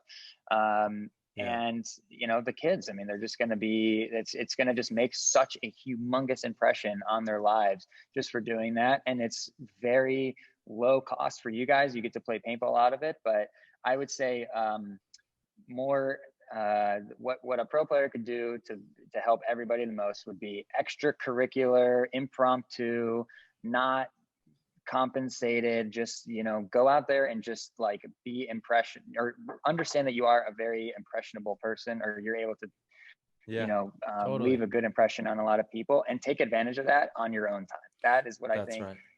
And not digitally. I mean, digitally, yes, but like to me, in person, more so, like just go out there, just stop treating it like such a business, and treat it more as like a really amazing, positive thing that you guys can do as a whole, and take advantage of that out of like the goodness of your heart, as opposed to like, you know, I got to pay a team at, you know, 50 cases to come practice at the field or something. Like, let's just have fun and try to you know, make a kid happy for a day.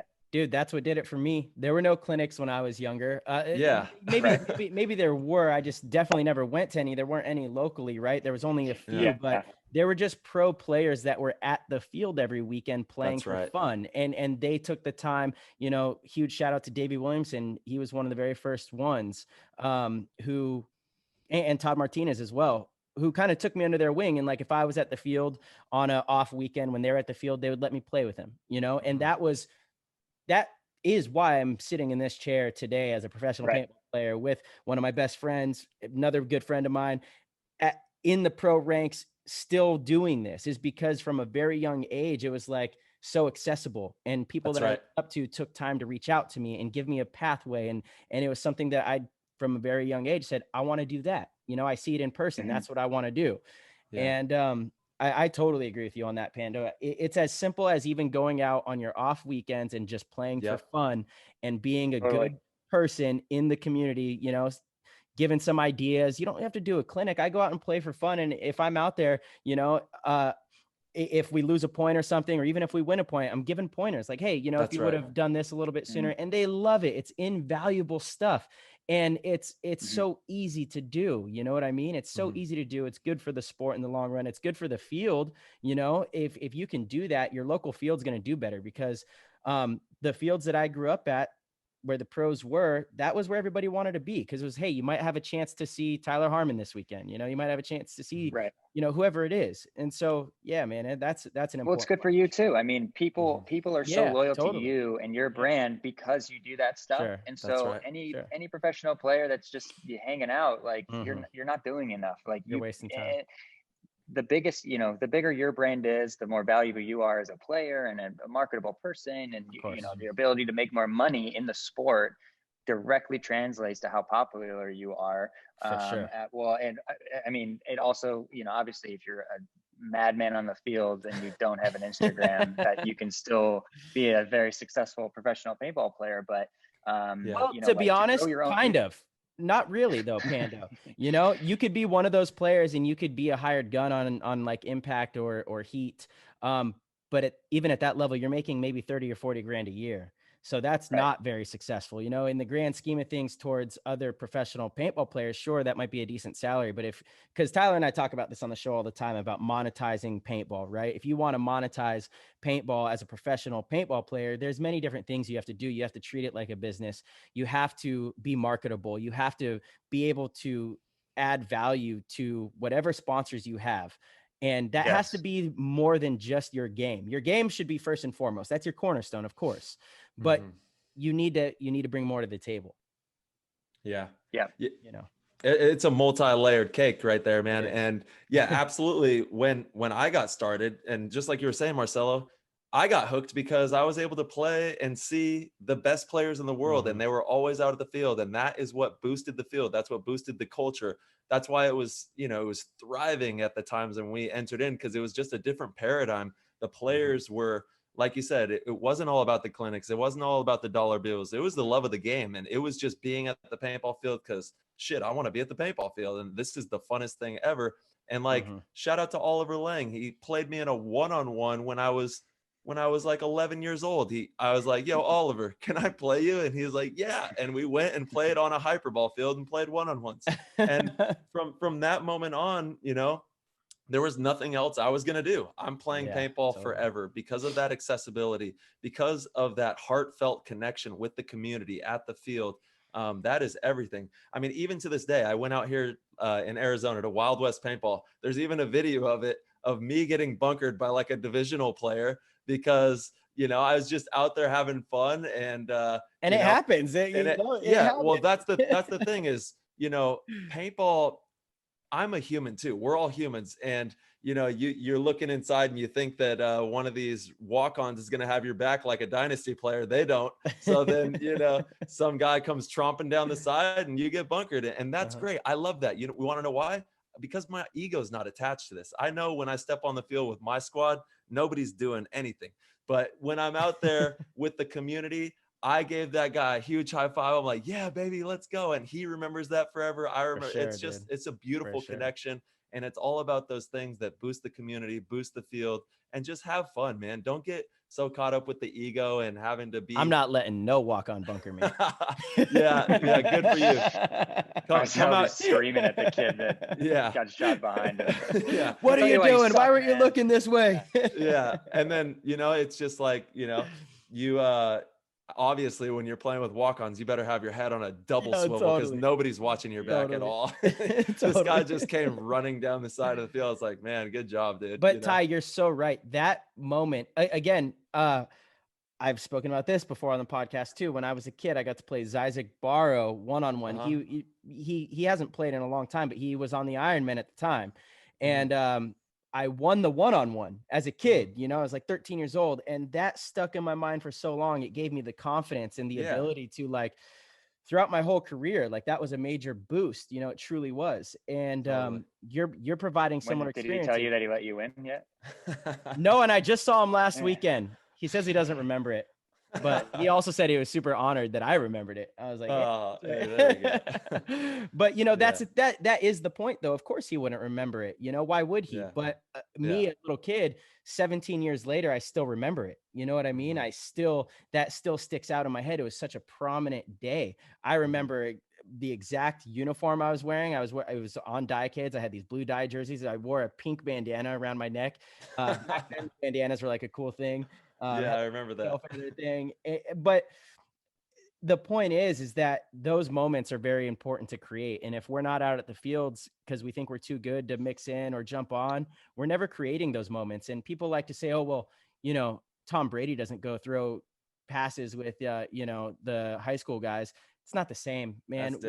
Nobody here is Tom Brady. Nobody here is Kobe Bryant. You know, this is paintball, and we are a small community, and we need to treat it that way.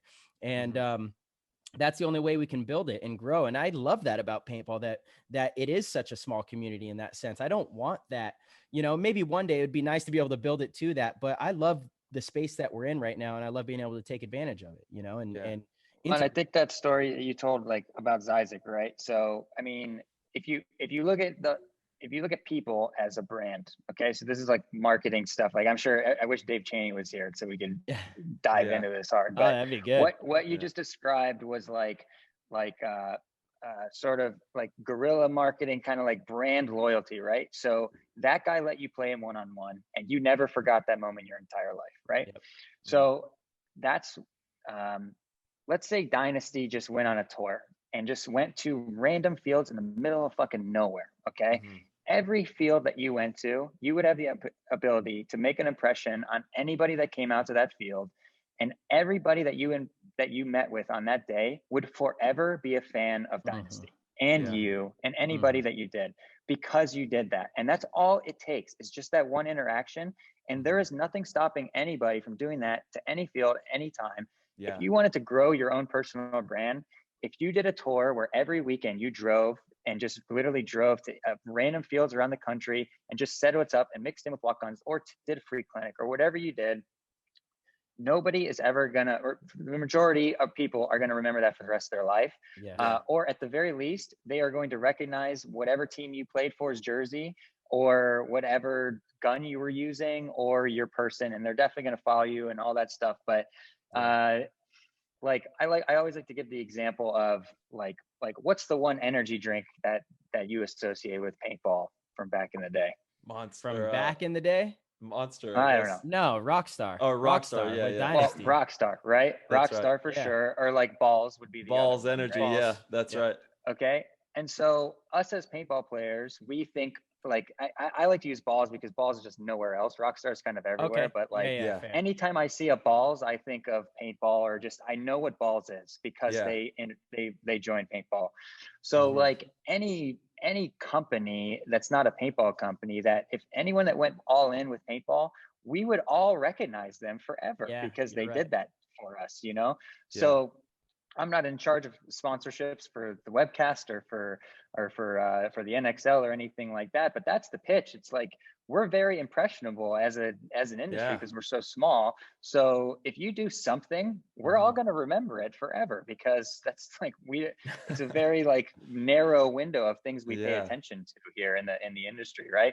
So, but I think the same applies to individuals, where you guys at any point can take it upon yourself to put yourself out there, and I like the idea of attacking the smaller markets. You guys are in LA, right? Or just West San Coast. Diego, come on, dude. San Diego is different. Totally different things. You have Camp Pendleton, you have all those fields out there. It is a completely different world out there. And you know, I know it firsthand. And I mean, you come out here and it's different. Like people aren't they like everybody likes Dynasty. Everybody knows the Iron Man and stuff like that, but the, you know, like our people, you know, Marcelo, you do a lot of tours out here and stuff like that. But you know, there's a lot of players that maybe somebody doesn't really care about out here because they don't have a reason to be a fan other than maybe they liked what you did on the Webcast last event. So a very free way and a very positive way to grow your guys' brands, and as well as just create more fans of the professional sport, is just attack small markets. Realize the influence that you have and take advantage of it. Yeah, man. Yeah. Real quick, I just want to kind of go back because it reminded me, you know, when you're talking about outside sponsors coming in, paintball players will kind of remember the brand forever. That was actually something you did as well. I remember in 2015, you had Killcliff, who's a pretty massive company now, ready to sponsor the Webcast. And that was right when, you know, the PSP kind of folded, NXL was born, and, you know, there was that whole change of guard. But that would be something amazing, right? Like, isn't that what the Webcast wants? We want to be able to bring these outside sponsors. How can we do that? Seems like you had the formula. You did it. Well, we had an in. How do we know Killcliff? I forget. I think it was through the Ironman or something. But no, man. I mean, yeah. And then I ended up selling Killcliff. I mean, now you hear Joe Rogan, you know, drinking Killcliffs all the time on his Webcast. But I mean, if I was if I was in charge of marketing for Killcliff, obviously like national campaigns are very expensive or whatever, but I would try to fight for as much budget as I could to attack any small niche cheap market that I could just, you know, very easily dominate. I mean, with the PSP deal, we were talking about doing Killcliff cans and like bunker cans and just like the same stuff that Balls did. And I promised that if we had done that all paintball players would have known what Killcliff was and drank it or whatever. I mean, that was the path that it was going to take. It obviously didn't happen, but I'm sure it's nobody's going to come to us. I mean, maybe if we got lucky.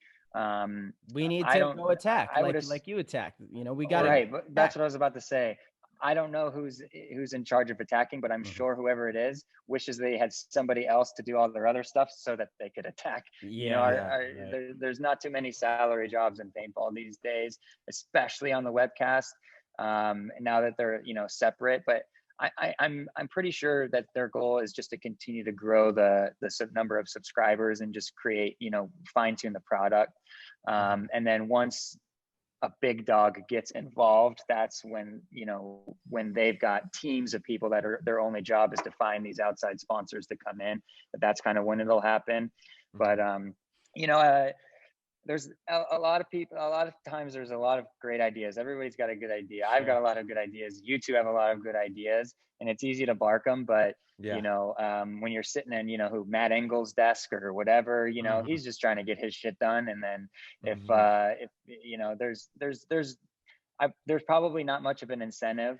But that's something that needs to be somebody's job, you know, like somebody's job needs to be, I'm in charge of getting these outside sponsors and I'm going to dedicate 100% of my time to doing so.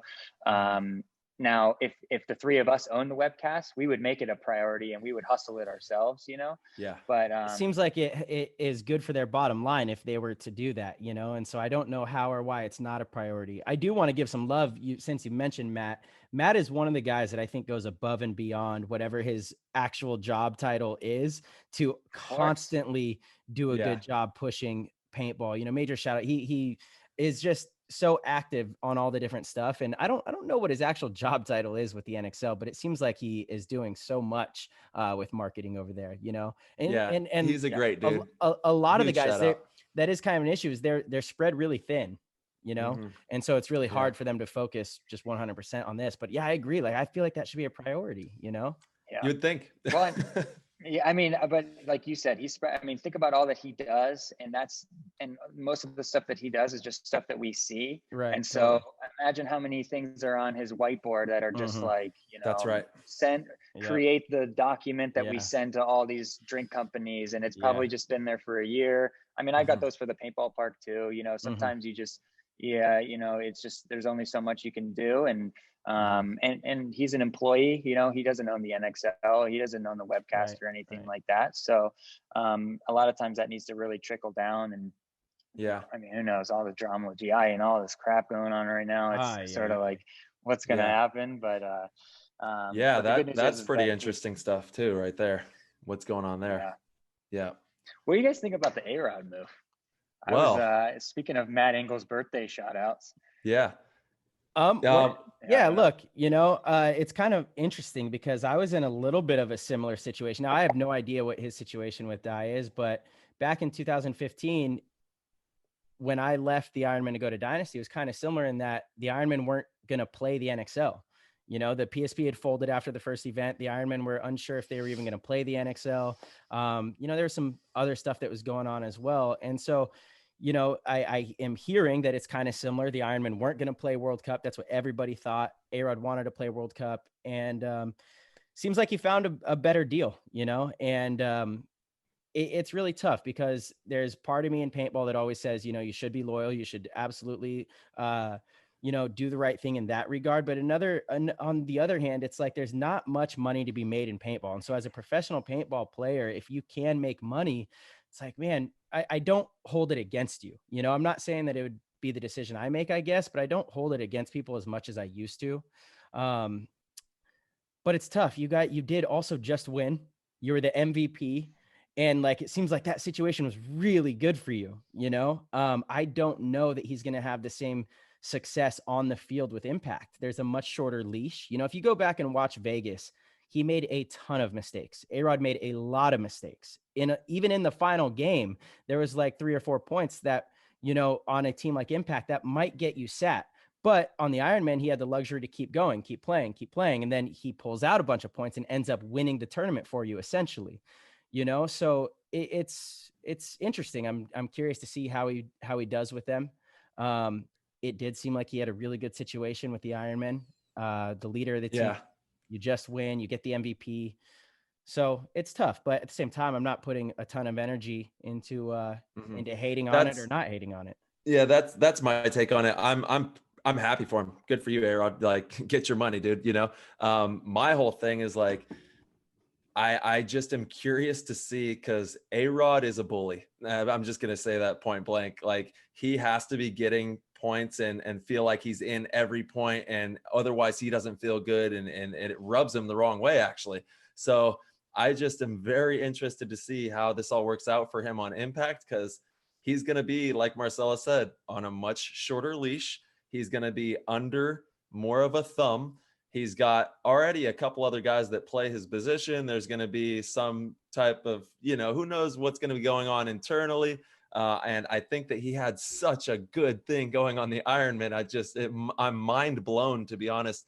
And I understand why he did it. So his pockets are feeling pretty, he's going to be all right. You know what I'm saying? So that's great. But I just think that he might've stifled himself a little bit as a player, on that move.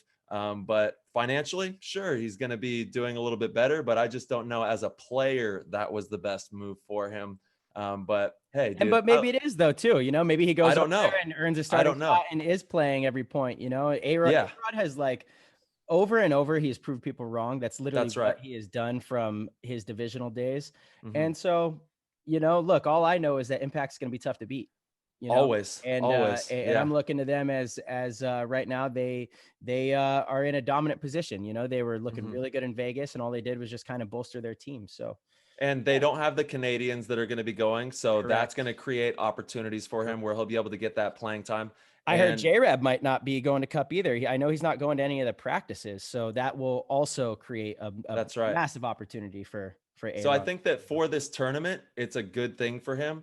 Moving forward, I'm not sure, if he's going to stick with it, if it's just a one-time thing or what's going on, if he's playing all the way through next season. But good for him. I love A-Rod. He's been our teammate. He's one of my buddies. I talk with him on the phone, and I'm glad that he's going to be taken care of. I just hope that he didn't, stifle himself as a player, because he's such a good player. I want to see him out there, doing his thing. I'm sure he accounted all practicing them this weekend, aren't you? No. This weekend we're in Arizona practicing ourselves. The following weekend will be the first layout release. We're going to be out at Victory Paintball Park playing with the Ironmen and Houston Heat. And then the weekend before Cup, we'll be up north playing against Impact. Excellent. So that'll be a really good practice. We actually have 3 really great weekends lined up. We're excited. So should be. Yeah, I'll see you soon, buddy. You're coming out to AZ here in a couple of days. Little road trip out to AZ, indeed. So we have some good practice, and it'll be good to get up north and play Impact. I always think we've had some really good practices with them in the past, and I think with the addition of A-Rod as well, they're going to show us a lot as far as different explorations of the middle. Obviously off the break shooting is really good. I really hate when we don't play teams that are that great at off the break shooting, because you don't really see what you can get away with, Yeah. It's cheap, don't go out. Yeah. What? No, I think you misheard me. I said I don't like when we don't play teams that are good at off the break shooting. Yeah. Oh God. Yeah.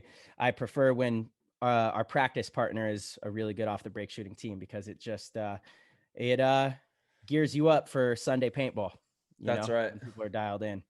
What are you guys' thoughts about just the last minute brackets, and just with all the restrictions on who you can practice? I can't remember who's in your guys' bracket for Cup, but what are your guys' thoughts on practicing teams that are in your bracket and stuff? Do you guys avoid it at all costs, or what do you do if you're kind of forced to be in that situation? Well, actually, we were going to fly out to Florida to practice Damage the weekend before Cup, but we found out that they weren't going to release the brackets until right before World Cup was initially what they said. And I think we were kind of okay with it. Typically we try not to, right? If there's once the brackets are released at the event, we don't hit anybody up that's in our bracket to practice them, right? But this time it was a little, obviously a little different. We're like, okay, I guess we're willing to gamble, fly out to Florida. We'll get a really good practice. If they're in our bracket, so be it. Typically when you're setting up a practice against another top level team as well, we're likely not going to play that team until the end of Saturday. Right. So by then we already know what they're doing anyway. It's not like we're going to see Damage the first game. That's not how the seeding goes.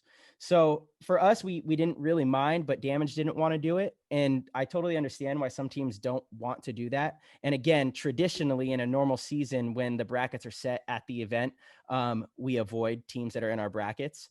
But, for leading into World Cup, again, we're just in kind of different times, right? And everyone's trying to make do with what you can. So I think setting up the best sparring partner with the best field, the best practice, the best situation was more important than whether or not they're in our bracket. I don't know, Ty, how do you feel about playing teams that are in our bracket, Dude, we've played them all so many times. We kind of know everybody. It's like, it really isn't a huge deterrent for me. And, like you said, you're going to see them play a couple times and kind of get the gist of what their flow is for the game. Yeah. So it isn't ideal, it's, but because they do get to So have if you a guys better. are in that situation, do you practice differently if they're in your bracket, or do you just do business as usual, or A little bit for sure. You're playing a game. Yeah, You're playing a game. the game. You're playing a game, For sure. Yeah, you try stuff that you might never try, but at the same time, you got to learn the field. You got to do what's best for you as well. So there's a funny balance that you are definitely playing the game. Yeah, it definitely is. But yeah, it's it's such a tight knit community with the pro paintball players. Hey, shout out to the dogs. We're gonna get to play them. They're in our bracket. Wild dogs. Yeah, we ain't never seen the wild dogs before, so that's gonna be exciting. I played against them. I played against them a few times down in Columbia. Yeah. So I'm looking forward to that. But for the most part, it's a pretty tight knit community, and we have a good idea of how each person plays and how the organizations are run and that kind of stuff. So it's just about dialing it in for that event in those moments with those bunkers and those angles and all the different opportunities that each one of the fields provides. That's really, that's where the work is at. And that's what we really have to dial in on so that we're perfect when we get into those moments that we have to capture out there. I do want to thank you guys for not going, because we actually are taking your spot in that damage practice. So are you? Made our lives pretty easy. Yeah. Okay. Dude, that's oh my God. We haven't even broken into this. Yes, you guys have a professional paintball team as well. Your field level up. Yeah. I mean, come on. This is Pando. You just really have climbed the ranks, my man. You have a professional right place, paintball right team time, too. man. That's what it's all about. I like it. Dude. Yeah, let's talk about those guys, man. Because the first event in Vegas, I thought they played very well. And I know that we talked about this already, but for coming out for their first event, a lot of people were even upset that they got the pro spot. To be honest. Oh yeah. And I think they came and showed out. I think they did a really, really good job for their first event. Yeah. I mean, we won a match. We took Infamous to overtime, and we were 3-3 against you guys until you blew us out. But I thought you guys were even up a point or two on us, to be honest. I thought you guys did get a little lead in that game. It might have been like 3-2. I just remember it was like 3-3, and then you guys just and you shut us out after that. But yeah, I mean, nobody, tell that to the paintball troll or whoever fuck that is. But do you think having a pro team helps your field? Of course I do. Yeah, of course. Yeah. I mean, I think there was so much controversy around it. It was sort of, just one of those no press is bad press kind of situations where just everyone was talking about it. And, and I mean, we don't, it's, if you just look at it from a internet trolls perspective, it's very easy to hate on pretty much 10 of the 20 pro teams, just go ahead. Our team in semi-pro, we got second place twice. We made we made the finals twice, and then we lost both matches. So we didn't win, but we had one terrible event where we had a bad batch of paint, and we just, we were just terrible at one event in our semi-pro season. But I'm confident if we're shooting a different brand of paint, or if whatever happened, we would have won the series that year, or at least been very close. People just look at kind of the end results and just say, oh, they don't deserve to be there. But it's like, we got, we made the finals twice in one season. We're not some scrub team, That's right. And that's so important, dude. Like, obviously we're playing paintball, right? The paint is so important. If you have a bad batch, that's the difference between winning and losing right there. Yeah, it doesn't matter how good you are. Yeah. And when you're trying to win a series, like if your goal is to win the series to earn your semi-pro spot, if you don't make Sunday, that's your whole season, So we didn't make Sunday once, and then there we go. But I mean, regardless of of whether or not it's a good team, I mean, I think our Vegas should prove that we are not just the team that's going to get blown out. We can ball. We're good. I just watched the it's similar to like that the BKI documentary. Where they skip Division 2 just to go for it. I mean, you have to go for it. Like, you gotta go for it. Be aggressive. If you have an opportunity, you take it. You don't just give it up because it's politically a move or something like that. Fuck no. As soon as we got those phone calls, it was we're going for it. And then so I'm trying to get the coach. We get Robbie Goldsmith, which I think was like the really best move we made this year as far as growing the program. Love that. He's been amazing for us. But I mean, opportunity. We are seizing it, and I mean, the guys play a ton. Like they understand their position, and all they want to do is, you know, get to your guys' level and beyond. So, it's definitely one of the coolest things that I've been able to do with this field was to make that dream come true from these 10 kids that are, you know, mostly local. Some of them I know my whole for 10 years, playing paintball my whole life. A bunch of the kids I played against when we were in college, you know, we're all pretty much the same age, like young 30s. So I've known these guys forever. And I mean, like one of the best stories of my entire paintball career was we're in Vegas, we're playing you. It was the Dynasty match. And our probably one of our best players is this kid Danny Schoenauer. He's our one on the snake side, and he's good. He'll fuck people up. Yeah. We're playing you guys. I think he went up. You know, it was like 2-0, or I forget. But anyways, he gets to your snake, and Marcelo, you lost him, and he like torches you. No, listen. I'm gonna talk about this really quick. This was because he did not know how to play the snake. So that he got it was the very first point of the match. It's so funny. I did a full breakdown of this. And it's not that he doesn't know how to play the snake. He just did it unconventionally, right? So here's what happened. He made the snake on the break. I knew he was in there, but I knew that we weren't wide. We were not wide on the snake side. And so what he should have done, what majority of the top level snake players would have done, is crawl all the way down and start rapping on you. Right? Like that's what you're supposed to do in that situation. And so I was thinking, okay, he's going to be crawling down and trying to wrap. I could split the seam and go through the center and clear this center guy. But instead he like stopped at our snake 1 and came up looking inside, which honestly, that wasn't the move, because it allows our guys on the snake side to fill out to the corner and then, you know, regain that advantage. Fortunately for him, we didn't do that. He ends up torching me going through the center. I look like a bozo, and I was like, damn it. So it was the move on that one. It ended up being the move. I think he even got another couple kills too. He had a great point doing what you're not technically supposed to do, but it was just kind of funny. I was like, damn it. It's kind of crazy how that works. Like it is, dude. You were like, you were by the book. You're like, this is what any top level guy's going to do. And then you read that appropriately, and then it was just like, oh my completely God, wrong. You did what you're not supposed to do. Right. Yeah. Well, so, I mean, that's kind of the boat we're in, is, you know, we don't know what we are or not in every situation yet. And so sometimes we have fun mistakes, we'll call it. I'm not taking anything away from him, dude. He had a great plan, and the guys played really well. That entire match. I truly wasn't trying to throw any shade. It's just funny because I've done let me tell the story about. Yeah. Okay. Sorry. Go ahead.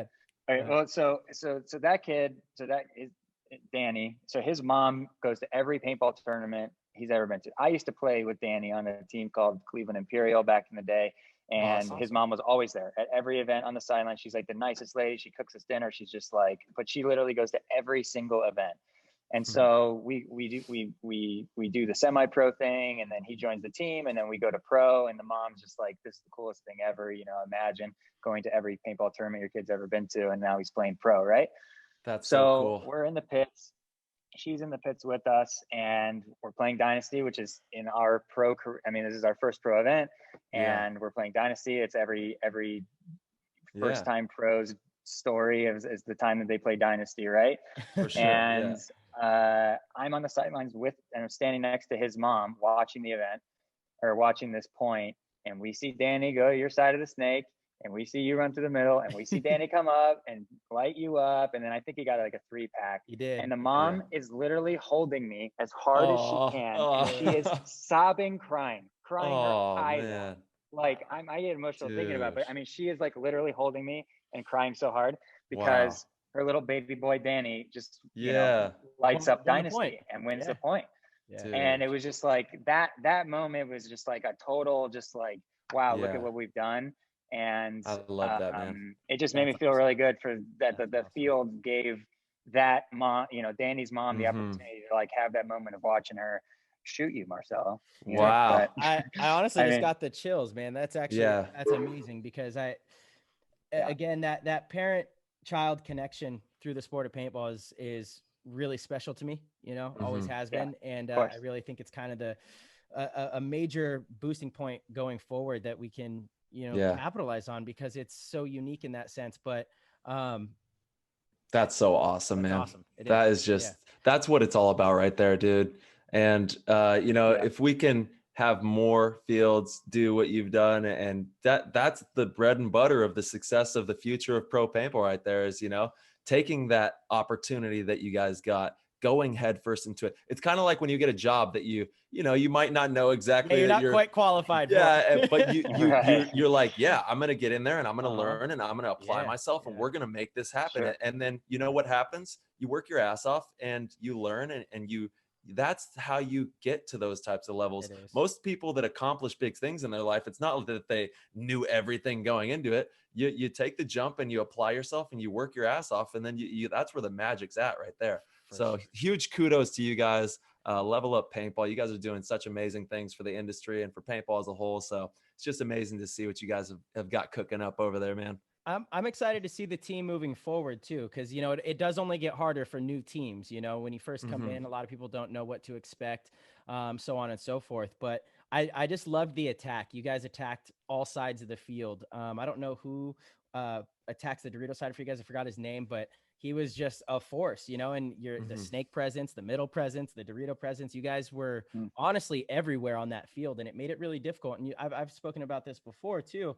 For less experienced teams, the best chance you have of winning is by playing aggressive. You can't play a slow game. Yeah. You got to kind of roll the dice and take big fights and be varied in your attack and be all over the place. That's your best chance of winning. And your guys' team did that very well. Yeah, totally, man. Well, and that's all. I mean, it's the guys for sure, but that's where Robbie comes in. Robbie's smart enough to have been there, and he knows that, and that's where his game plans come from. It's we have to go crazy, and all we've been doing since that event is practicing the pocket, because we know we just can't hang with good teams in the pocket yet.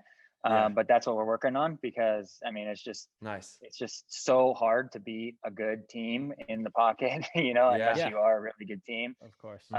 So that's what we're working on in the back end. And in the meantime, we just have a bunch of, crazy dudes that are they just want to bunker people, and that as best as they can, as fast as they can. And that's where Robbie makes, I mean, he loves making aggressive game plans.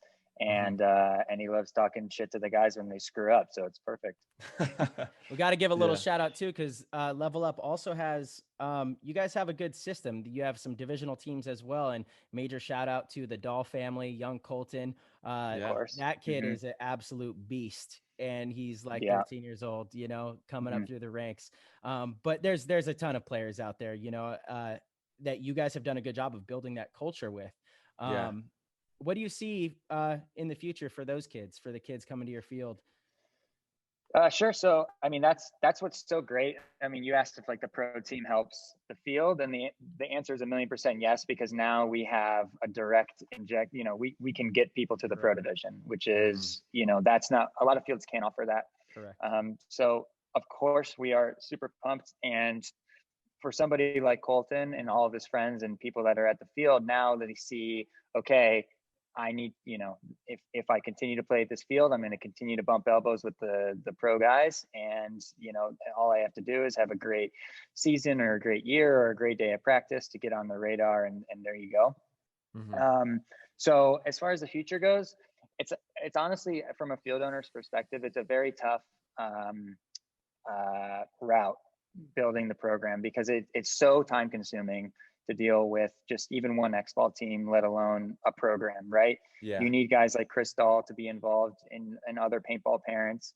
And for me, just, I mean, I've got the field going on for one, but all of my wife and I's other businesses and just stuff like that, doing super time consuming things is really tough for me. So I have to find people to help or to delegate to help make the program happen.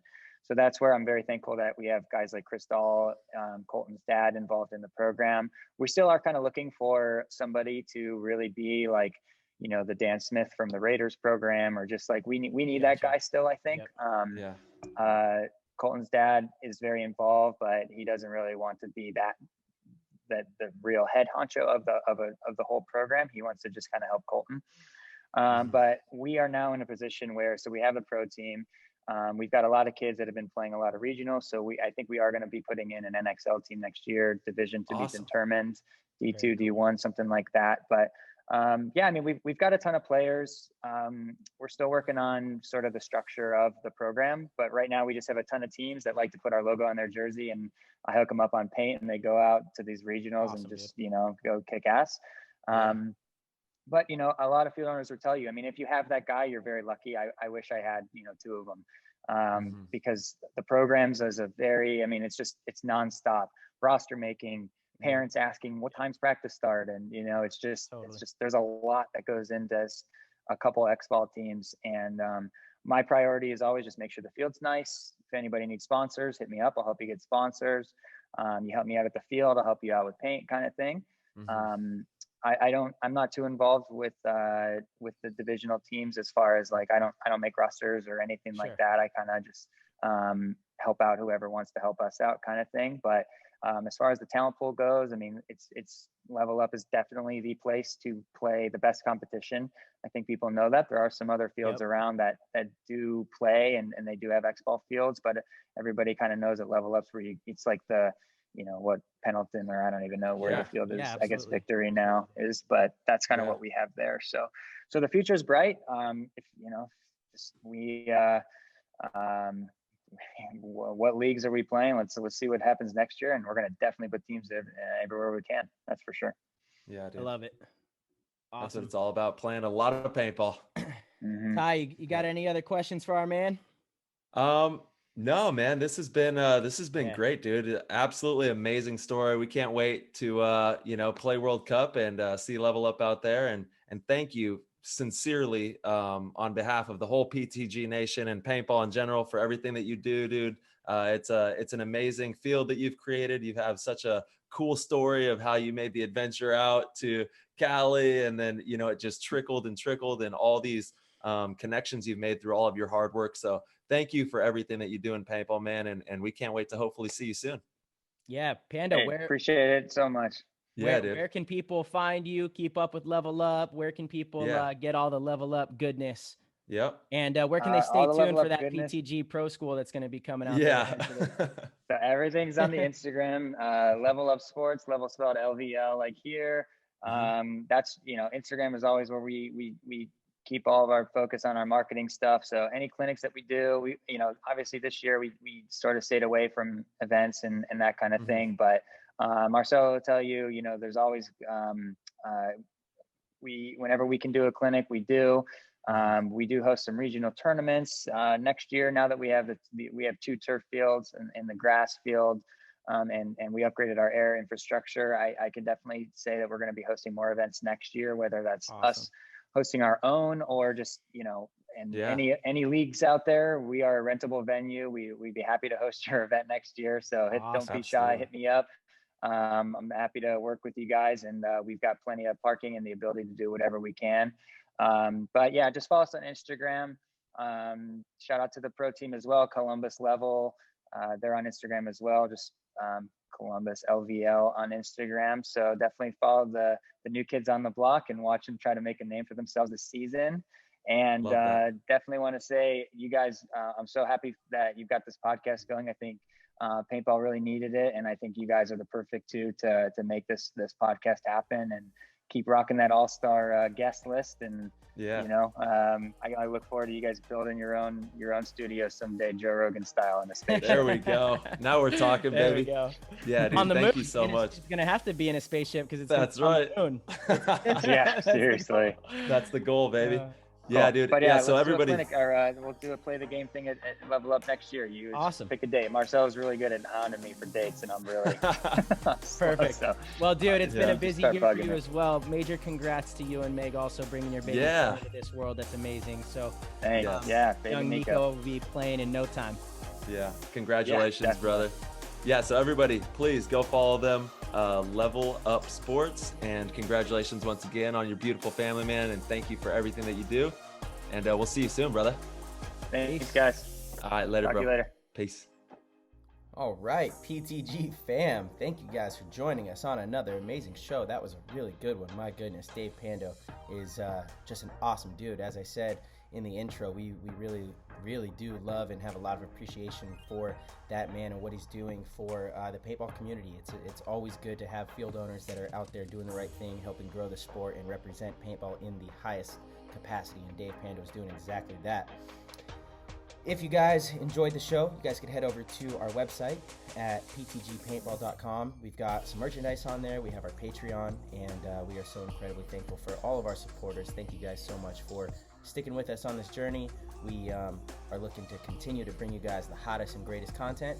And if you guys do need a website, our website was designed by Rusty Glaze. Rusty Glaze owns Concert Pursuit. He does a fantastic job with websites, as you can see with ours. So if you guys are an entrepreneur yourself, or looking to expand your brand or get a website for any reason, Rusty's your guy. Hit him up. And yeah, with that said, everybody, hope to see you guys very soon. World Cup is approaching. Hope everybody is on the grind and working hard. And we're very excited to get back in the flow of things. All right, until next time.